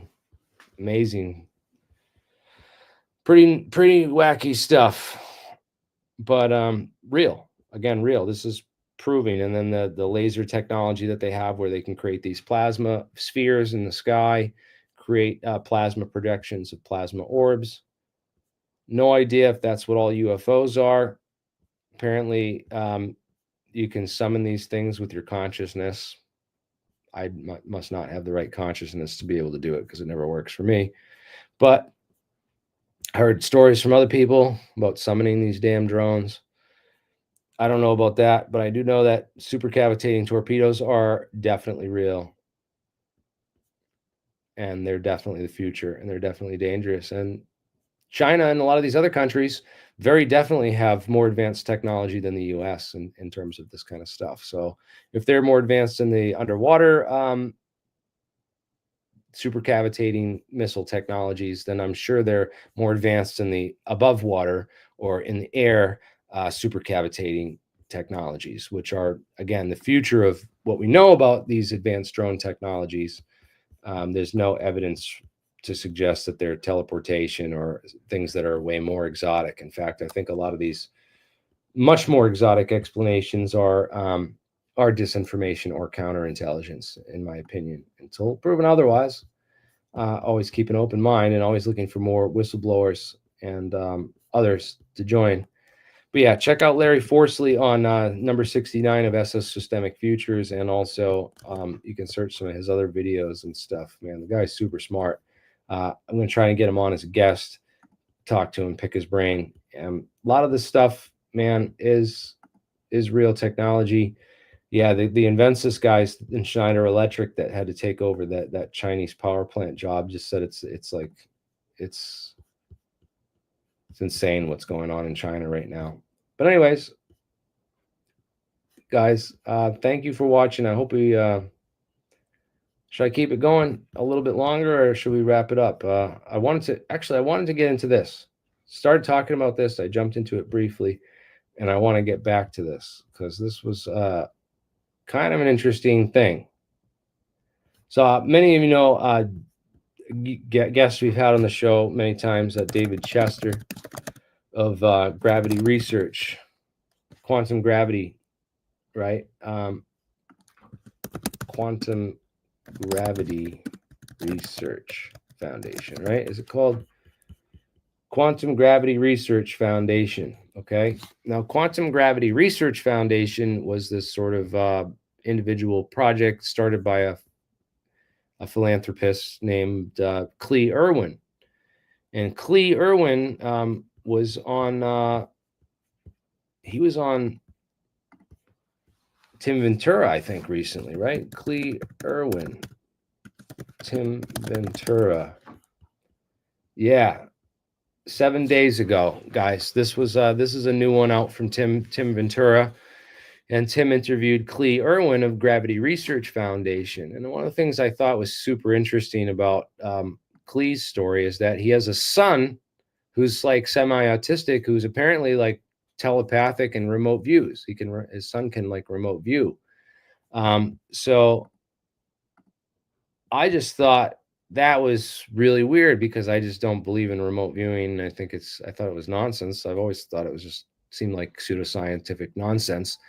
But here's some guy who's very well established and connected with, Dave Chester's boss, basically. And he believes in this remote viewing stuff. And that's the reason he, broke out of and decided to philanthropy that he's going to research, some of this quantum stuff and do more research into quantum gravity and understanding the quantum realm better to maybe see if there's something in quantum mechanics that might account for or explain these weird phenomena like remote viewing or telepathy and stuff. So then Jesse Michaels comes out 5 days ago with this documentary on the telepathy tapes documentary. These kids are telepathic, from this Harvard scientist who, did a bunch of research into these kids who apparently were telepathic. And this is just like Return to Witch Mountain here. If anyone's seen that movie, the Witch Mountain movies by Disney, right? It's just, and then it's again, the CIA connection with Hal Puthoff for the remote viewing stuff. And again, I don't believe in this. I have not believed in this. I've been devout, like that. This is like, seems like superpowers and seems like ridiculous, but I think it may. I don't know. What do you guys think? Do you guys think remote viewing is real? Type 1 in the chat if you think it's real. 2 if you think it's total bullshit and it's just something else. Just let me hear what the audience thinks. 1 if you believe in remote viewing. 2 if you don't. I'd like to see. Yeah.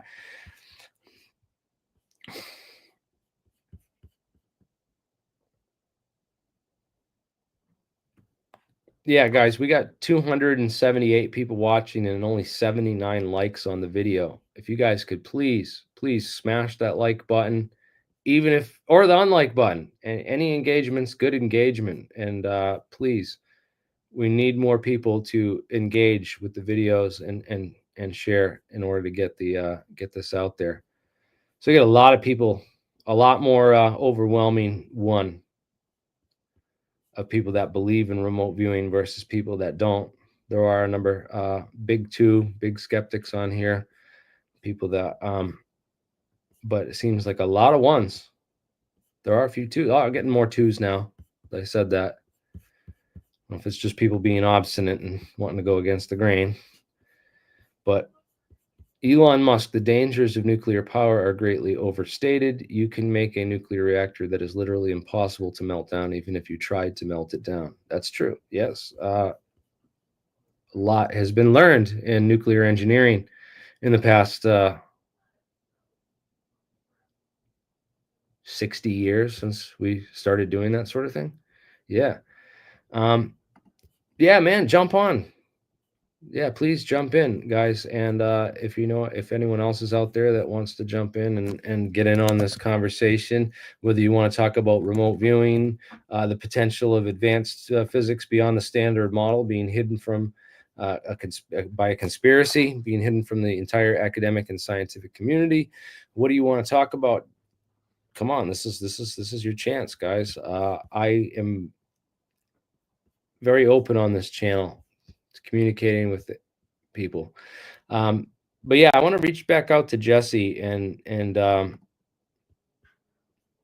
really see what's going on with him. This is kind of interesting. I want to check this out because I've had weird. So he talks about these kids that are autistic and they can't really talk, like nonverbal. And there's like people in the comments talking about this, like my son's nonverbal, and I've had this weird feeling. My daughter, 14, nonverbal. She has epilepsy. She's never told out the spelling method, and I'm crying, wondering if all this time she's been trying to communicate and just not able to. That's exactly what I feel like it is with my daughter. She wants to communicate, but she's not able to. I'm going to research this too, and look into this whole method. I want to try to teach my kid how to do this because it would be great to get her to be able to talk and open up and speak outside of her shell, because she doesn't say a lot of words and she's nonverbal. And Yeah, you got to keep the CIA away from these kids, man. It's a weird thing because she's not able to communicate, but sometimes like I'll feel like I hear her voice inside my head, man. It's weird. Um, I don't know how to explain that, but it's really strange if that's real, because I feel like she communicates and she can communicate through like some sort of telepathy, which is, it's kind of like opened my mind a little bit to this stuff, because I've been a real hardcore skeptic of the whole superpowers and remote viewing nonsense. I just think there's a lot of people out there that fake it or pretend to be remote viewers. There's definitely that, but I have to give you a couple of my own personal experiences, because I also did not believe in it at all until I thought my mom was the craziest like woman in the world, because throughout my life, like her dad like left the family when she was like 6 or 8 or something, and then as a kid I was like, be like, Mom, like, are you ever gonna look in to see what happened to your dad, like to my grandpa? And she's like, I'll know when he dies. He'll come to me in the dream that night. And I was like, okay, Mom, like, sure, uh, whatever you say. And then it's like, sure enough, it was like one Christmas, like 10 or 15 years ago. And she's like, calls me up. She's like, yep, my dad died. He came to me in a dream. I'm like, okay. And then it's like, she literally went with her sisters, my aunts, and they applied to the government for his releases. And they were finally able to issue them because of his military records, because he had actually died that specific day.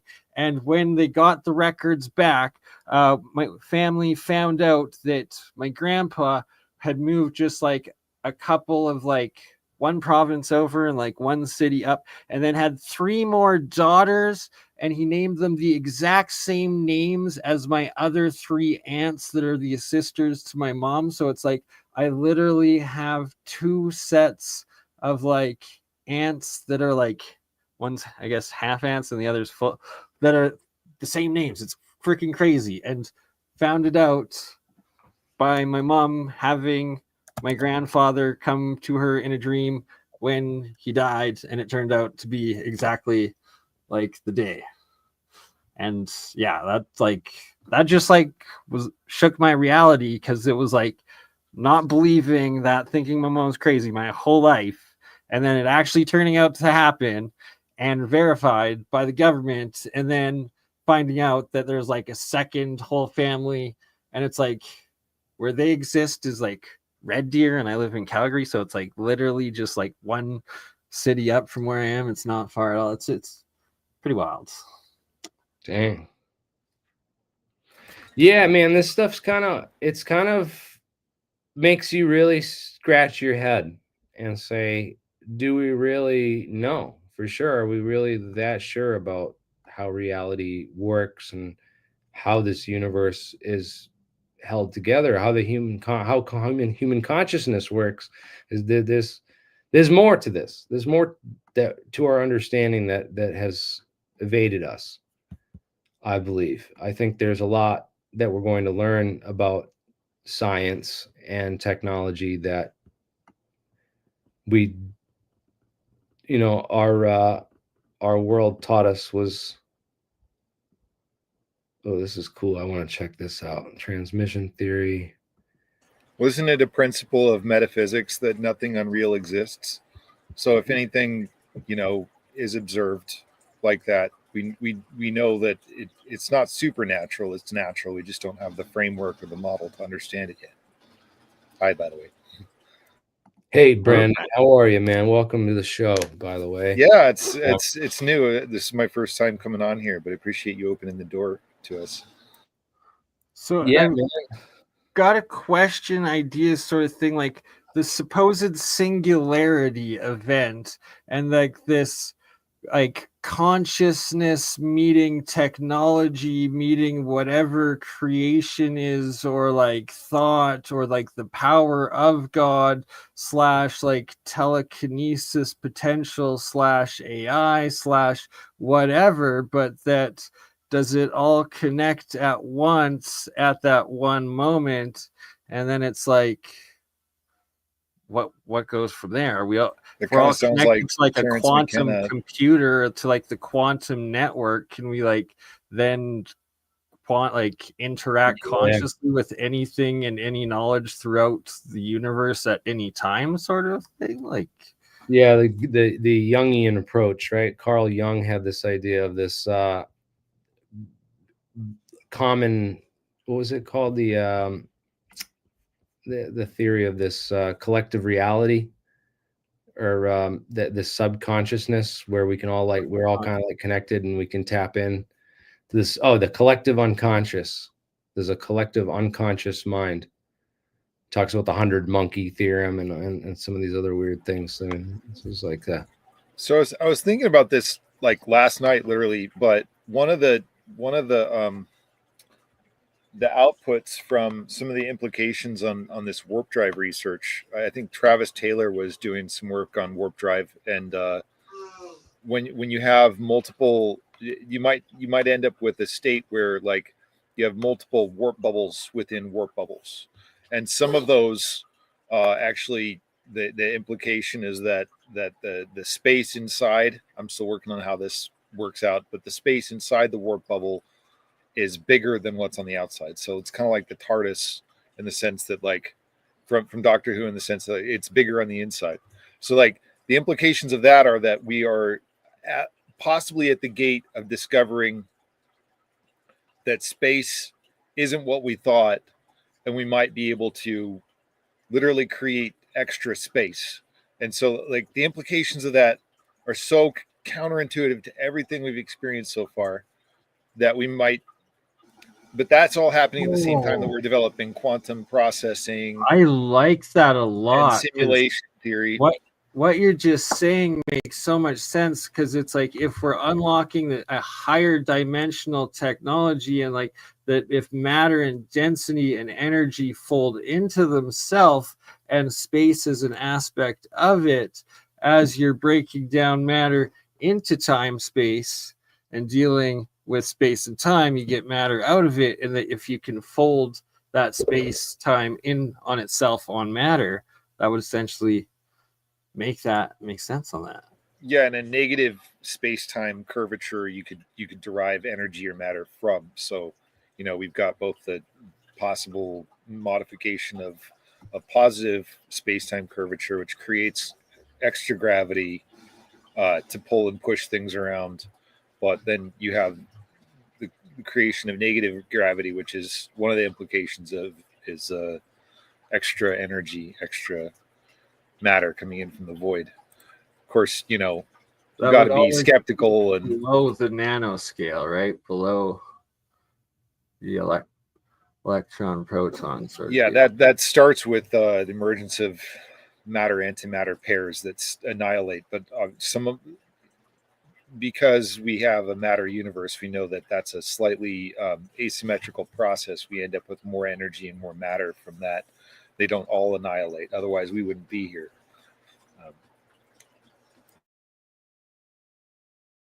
But anyway, yeah, to get into the weeds. Always fascinated me. I've always loved these.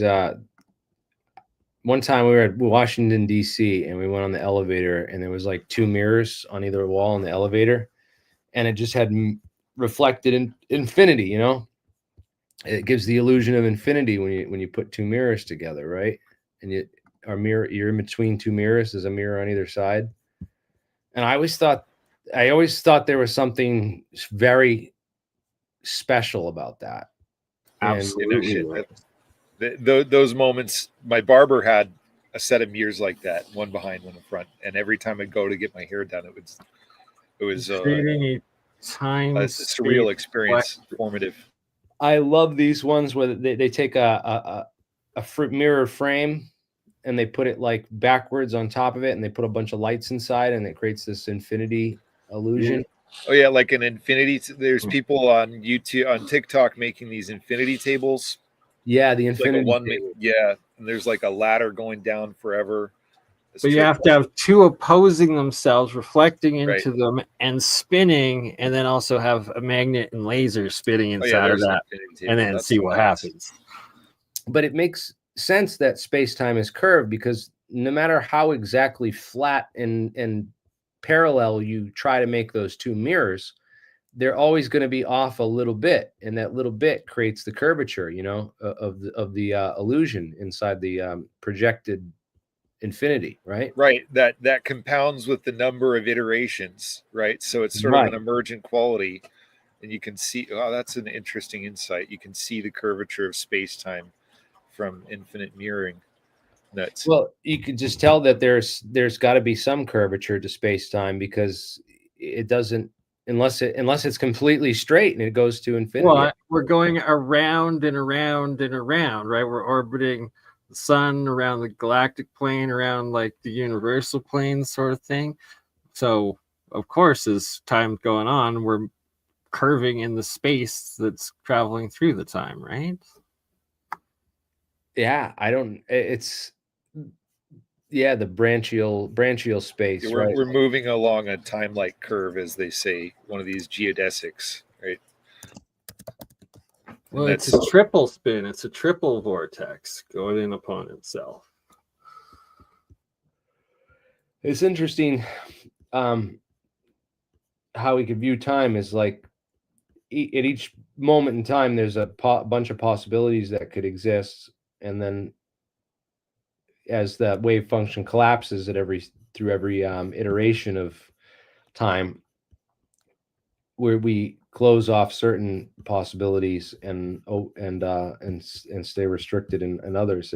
But it just seems, I don't. It's what really Brendan has to was do with saying of entropy as well. warp bubbles existing within each other, and like your timelines creating and breaking off in each other. That is a potential big issue when we start experimenting or achieving warp technology and warp bubbles. Is that gonna like essentially create what they're saying is this Mandela effect, or branched realities, or rip or tear in space time, or different? Yeah, especially if there's a potential for time travel or anything like that. That just it just complicates things even more. This is one of the best selling points for the Everettian interpretation for quantum physics, because like they established these things called positivity conditions in the mathematics back in the 50s or 60s, and one of the main reasons was to control closed time-like curves. But if you have a multiverse, you know, as soon as you go back in time, you create a different branch basically, and that helps solve that. So what was one of the craziest things about matter is it's not made of matter. Matter is not made up of matter. You know, matter is made up of these things called, you know, fundamental particles, you know, electrons and positrons. I mean, electrons and protons and neutrons, right? Mainly. And those electrons, neutrons, and protons are all made of quarks, which are made of stuff that is not matter. What the stuff that makes up matter is rearranged space-time. It looks like rearranged space, or space that's arranged or geometrically aligned in a certain way, a different type of, you know, if it's hyperdimensional space that's connected in a different way. So yeah, everything is entanglement, and gravity is like gravity again is we kind of know theoretically what gravity is from this maritime Casimir effect. The idea of the maritime Casimir effect is that, you know, there's this wave of, we live in this ocean in this ocean called the UNRWA radiation bath of space, and the UNRWA radiation bath is just like tons of. And Mike McCullough brings up UNRWA radiation a lot. That's core to his understanding of what gravity is. And the idea is that, you know, they did the maritime Casimir effect will shows that in a maritime Casimir effect, right? That shows that in a harbor, the boats, if you had two boats in a wavy ocean, the waves are damped between the two boats so that there's less waves between the two boats. So there's always going to be a bigger trough between the two boats, which will actually cause the boats to eventually come together and touch.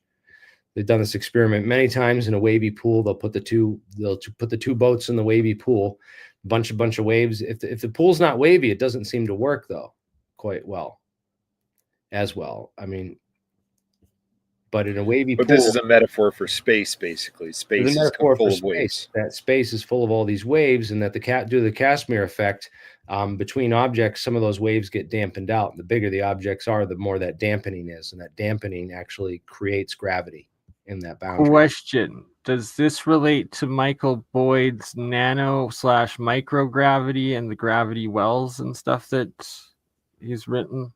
Yes, indeed it does, because if you get the individual Casimir effect, like these mirrored plates that are supposedly in these metamaterial coated surfaces on the coat of these spacecraft, you can destroy or cause interference in these sort of wave effects and potentially warp, manipulate gravity.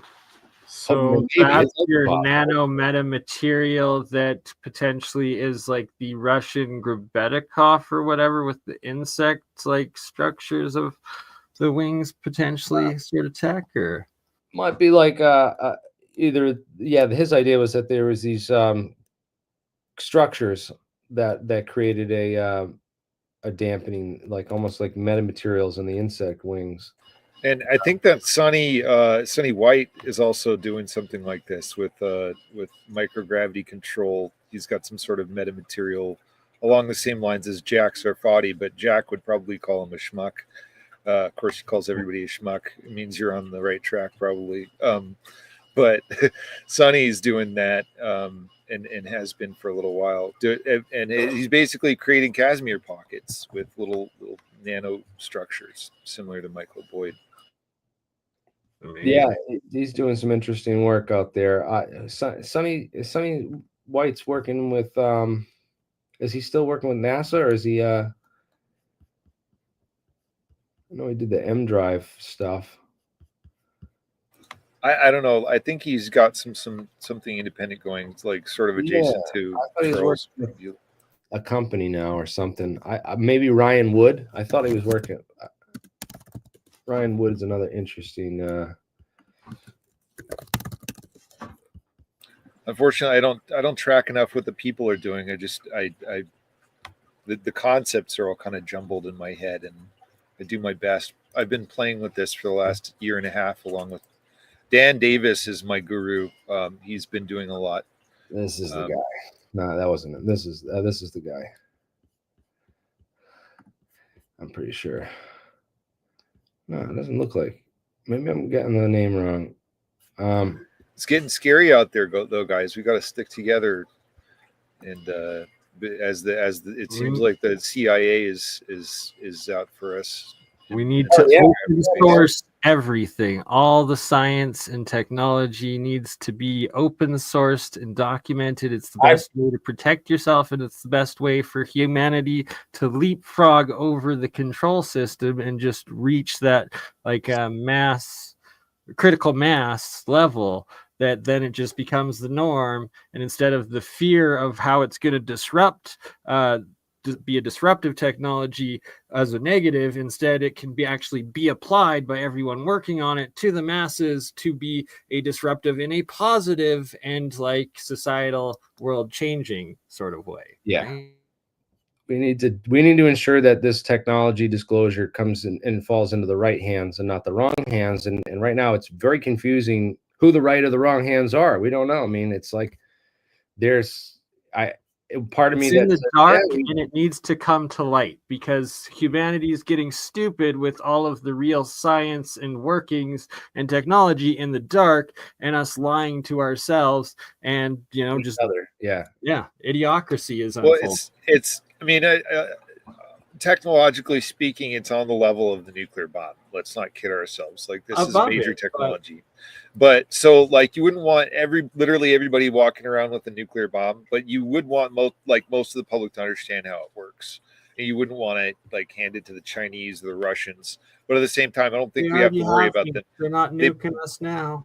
they already. So I'm pretty sure the Chinese and the Russians are also developing this simultaneously, and so like I like a three-legged stool as the most stable platform. I hate this hegemony. I like a multipolar idea, but that doesn't mean we need to go helping them. We need to do the best for us, and that way we can achieve parity with everybody else and not get leapfrogged ourselves. Well, the real risk is once AGI and if conscious AI comes out, and that it's all in the military and the dark AI private systems right now, and that's like either way, I guess it will get to AI, but we should put it in the open source, like in the open, not hidden. And if AI does develop, we're all screwed anyways. So why not give humans the ability to start working on it now before the possible AI overlord dystopian future happens? I don't know. What do you guys think of the idea that these drones represent some sort of breakout AI? Like that's what, like some sort of AGI escaped from a USAP and got some gravity control technology, and they're not in the hands of anyone. They're not Chinese, or they're their own thing, free agents. I don't know. Who knows, man? I would be kind of scary, but you know, again, they want to put Neuralinks in your brains and turn us into Borg, and who knows, man? It's crazy. We live in a scary world, scary future, scary times, especially with all the CIA propaganda and disinformation that's gone around out there.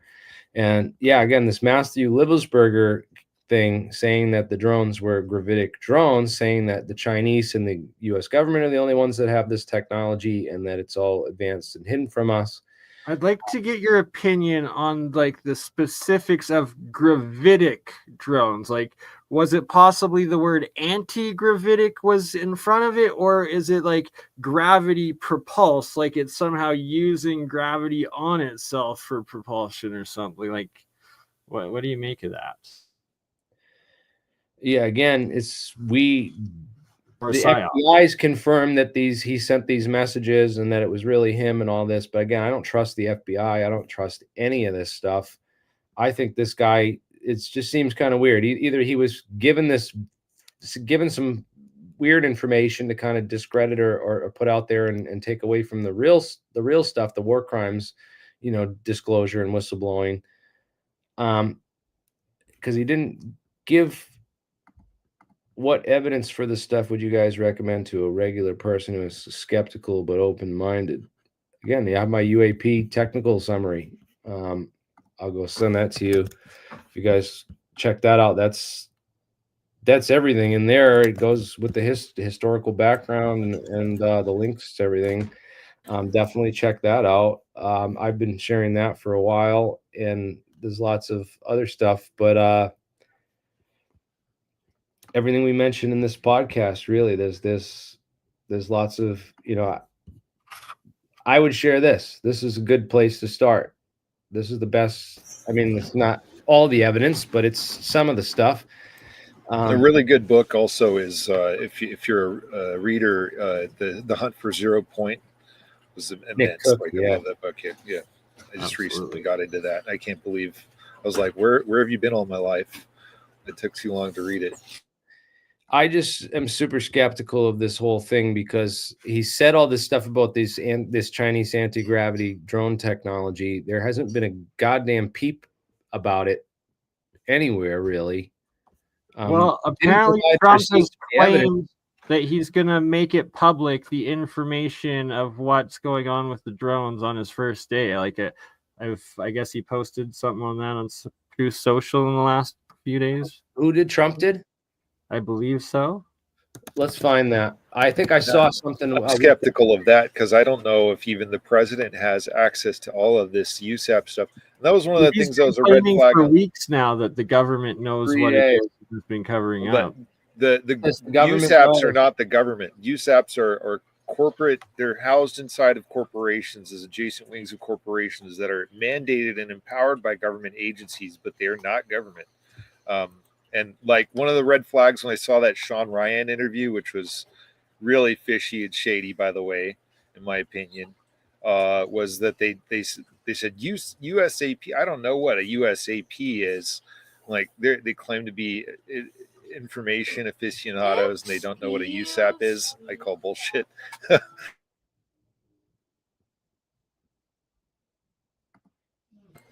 But I mean, maybe Trump will. All right, here's the clip. Here's the clip. I'm gonna hold on. Let me stop it. I want to represent this so that we can get the audio. I want to play this, guys. I want to hear. There's a message from our incoming future president. Absolutely. Let's hear this, guys. Let's. You might even be speaking to me as a Canadian, eh? My future president. It's with Trudeau, the fine governor of the state of Canada. Yes. No, he stepped down. That vassal's already gone. That was great. He did because of Trump too. It was. Oh, absolutely. First, he was ordered to fire Freeland, and then it was like, no, just get the hell rid of him. And I'm actually stoked on, like, I'm skeptical of like the new conservative guy, Pierre or whatever. Anyways, the one thing I'm stoked on is that he's pro crypto. So like, hopefully, hopefully he makes Canada where I can actually like cash out my crypto into a bank account, because it was Trudeau that blocked it like years ago. It's so stupid. But I'm pro crypto with these guys. Hopefully it's good. All right, I'm gonna play the clip for you, and then I'm gonna bring in my telepathic stepdaughter to send you all a message. Your telepathy. I prefer Hypnotoad. All right, we're gonna play this. Hold on. I'm going to give you a report on drones about 1 day into the administration, because I think it's ridiculous that they're not telling you about what's going on with the drones. That could be us sending drones. I hope that's the case, us doing it and doing research, and maybe they don't want to talk about it from that standpoint.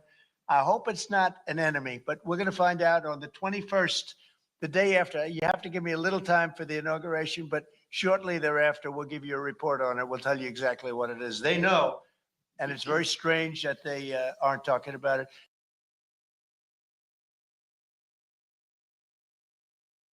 Right? They know.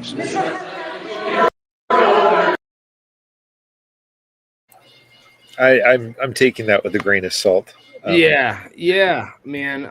He'll tell us what he does know. I just don't know that he knows that We're much. still waiting for the JFK files. Well, show us the JFK files. He said that he's going to release them on this one, and he has RFK on his team, and it was supposedly the two worst neocons, Mike Pompeo ordering him not to, like, basically like threatening him that he couldn't look at it or something, was like the story that he told to Rogan about it. And then we'll see if he keeps any of his words, right? He's promised to like try to end the war in Ukraine. He's promised to release info on drones. He's promised several things that we'll see if it actually happens, or if it's just a repeat of the same old swamp, right? Yeah, well, I mean, he's already elected, so it's not like he's, just saying stuff to so he can get elected, because he's already elected. It'd be kind of stupid to, like, now that you're already elected, to make these promises a couple days before you're, going to take office. Good point, right? Like, he's a man of many promises, though. But it's not campaign promises. He's not trying to buy votes at this point. Like, it's like this is just strictly stuff that would be used and tarnished against your credibility if you're saying it right before taking office, and then you'd never do it, right? Like, right? That seems destructive, like self-sabotaging. That's a good point. Right. Again, though, he might, like, lots of presidents have said that they were going to disclose UFO stuff, right? Yeah, but like, that's they go and work on it, or on the campaign. That's like not days before taking office. Well, they go and try while they're presidents, and they're told, Mr. President, you don't have to have a need to know about that subject, because it's not housed within the government proper. Some of this isn't even in the military, the Pentagon. Like, that's they have the Mike Pompeo handler of the time, but in this new one, it's like he's got RFK like there to push for the JFK aspect, and then he's got Tulsi Gabbard as like the actual head of, like, was it CIA or NS? No, the DIA.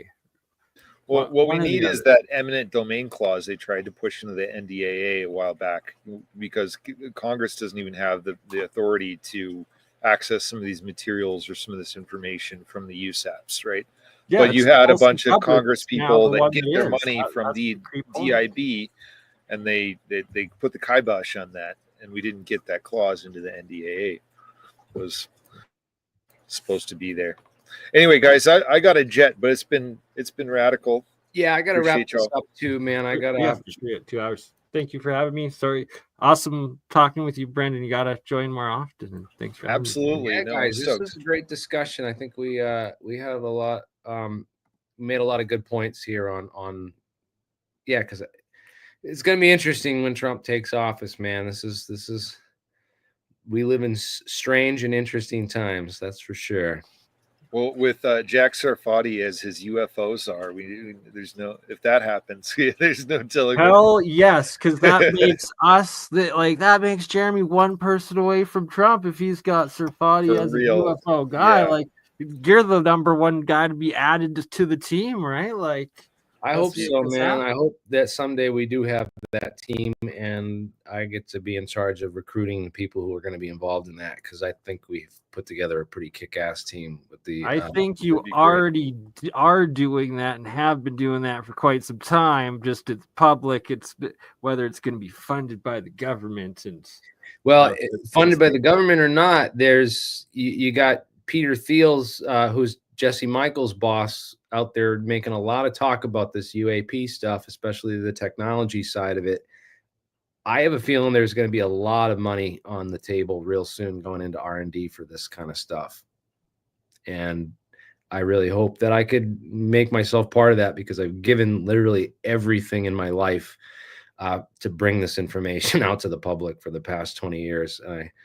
Jeremy, I would have a lot more to show for myself if I didn't spend all my life savings on Jeremy, I know how we can do it. We just have to show a little evidence and apply the evidence and results of LENR, the cold fusion stuff, because like the ridiculous billions that keep getting wasted on like the hot fusion shit that's never going to turn out into anything. It's like, just give us a small little amount of that, and then it's like, well, you just claim you're using hydrogen or something to do with whatever, and then spend it on whatever your work needs work Helion on. But is it's a right good on way the to get cusp some of some that funding. commercialization.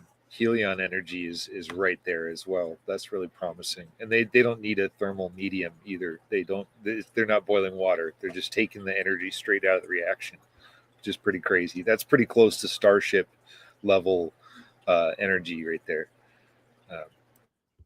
So anyway, we just have to remarket remarket it as medium fusion, not cold fusion, just like right. plasma some fusion. hot, some cold, Plasma and so, fusion. yeah. That's the a little problem. bit of humidity there. In order to build a conventional power plant around it, you need to be able to produce steam. So you need to be able to boil water. And if you can't get its cold fusion, you're not getting up to 212 Fahrenheit. Here's the part you do in your arc, in your plasma arc between your electrodes, your cathode and your anode in electrolysis. You get that plasma arc. You actually have a ionized gas plasma, like ball plasma, within your denser saltwater electrode or whatever, or electrolyte. But you have that heat of the sun in that little plasma arc, and it's just a very small voltage going through it, or like amount of energy in relation to the heat that's being produced and being controlled and getting the actual ball lightning or the plasma transmutation effects and access. Well, and just to correct you there, like the way that Helion's solution works, they're not boiling water. They're able to get energy back out of the reaction, just like, well, yeah, that's the reaction on the inside. It's the reaction on the outside of the very shell of that plasma arc that's like the temperature of the sun interacting with that first layer of water that then heats it, and that gives that potential of that over unity or so much heat coming from. It's because it's coming from that temperature of that plasma arc that's literally that ionized gas that is the temperature of the sun, but held sustained in a small energy amount in the water in the arc of the plasma. Right. Well, cold fusion gentlemen, is real. It's plasma-based technology. It's much safer, and maybe, who knows? We need funding in order to develop it. No, definitely check out those podcasts we recommended. I'm going to post them in the description below. And yeah, guys, this is I don't know. Looking for all answers everywhere. I think the best thing to do is to study physics. You know, get as much real education in the science as you can. Understand as much of the real science as you can, but understand where the holes are in the official theory, and that it's not a 100% bulletproof battle. You know, completely solid theory. There's no holes. panacea. There's no silver bullet here. It's a combination of different stuff. And tomorrow morning, I'm interviewing Jason Cassabry, who was on APEC a little while back. But he's a fusion scientist. He was doing some gravity control stuff. He's got a process called dielectrophoresis, and he's applying it to artificial gravity systems for spacecraft. Dielectrophoresis? I know about dielectrophoresis. Yeah, I know about electrophoresis too. So I don't know if you made that word up, but I'll figure that out tomorrow. But he's a pretty heady guy. He's working for the University of Alabama on their advanced physics. It sounds, if the electrophoresis, they use electric field to separate proteins and DNA. Yeah. So I think of like dielectric phoresis, I'm thinking, you know, dielectric is a material where the polarized, all the ions are tightly bound to the nuclei. They're not that sounds about right. Like he's creating an electrostatic field on Sculpey clay as his dielectric medium. So if you're sounds like too good to you're be separating true. the charge. You're separating it by charges. So it's kind of like if you take a dielectric and you separate it by charges, it's like you're polarizing a dielectric. He says he was able to move a piece of chicken. So I'll have to see. That's a lot of what Charles Bueller's research said. He said you got to like basically take these really high dielectric things that are really hard to polarize, and you got to stretch them to their absolute limit. And if you hold them there in that limit right before they break, you can't have dielectric breakdown, because once you have dielectric breakdown, the material is destroyed and there's an arc. That's what lightning is dielectric breakdown of the air. Yeah. But if you can hold those in tension, right, you're able to modify the dielectric and ferromagnetic constants as part of Einstein's field equation, which is part of K, which is part of G, and that's one road to gravity. Question. Yeah, apparently. One way of doing that, right, is like spinning the disc, like the M machine motor or whatnot, but it's like when you have that clay and then you're spinning it really fast, like on the outside you have like it creates the negative charge, and then isn't like the inside like a positive or something like that, or no? Am I off on that? This particular method, I don't think it has anything to do with spinning, but a lot of people have created rotating discs for their approaches. I don't know how to gauge those. This is all solid state though, and Charles Bueller and Drew there's a solid state as well. I prefer solid state, just from an engineering perspective. The more moving parts you have in something, the more likely it is to break, especially at those kind of RPMs. But that's a personal choice. Solid state's the way to go, in my opinion. No, yeah, I think so. And until I can, get my hands on a ton of mercury and a chamber to make some mercury plasma and start playing with that. But be careful though, bro. Yeah, be careful, man. Gravity researcher killed by mercury death cloud is not a headline. I remember I was living with this kid one time, and he was like, he heard about this and he's trying the experiment in the kitchen, and I'm like, dude, like no, like no. Like, sir, are you trying to kill us all? Are you trying? Yes. No. Yeah, no. Well, but it's my daughter's birthday, and I got to go do cake, and I gotta get off of here. You gentlemen can keep yakking, but Yeah, I'm gonna get peace out. going too, guys. Thanks. Have a great Let's night. start. And Bye. we're gonna be on soon to blow the whistle and get more whistleblowers on. Please reach out to me if you're out there.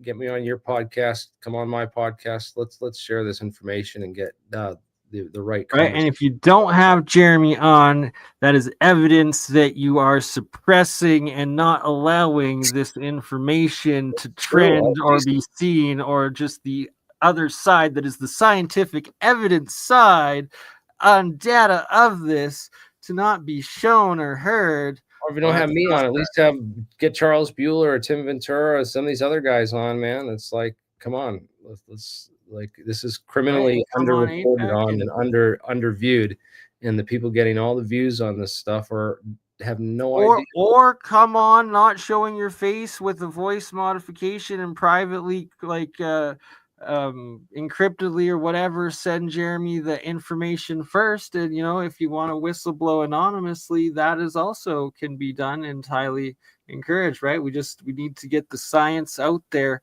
so that all of these people working on it for the sake of open source and humanity can just test it and apply it and use it.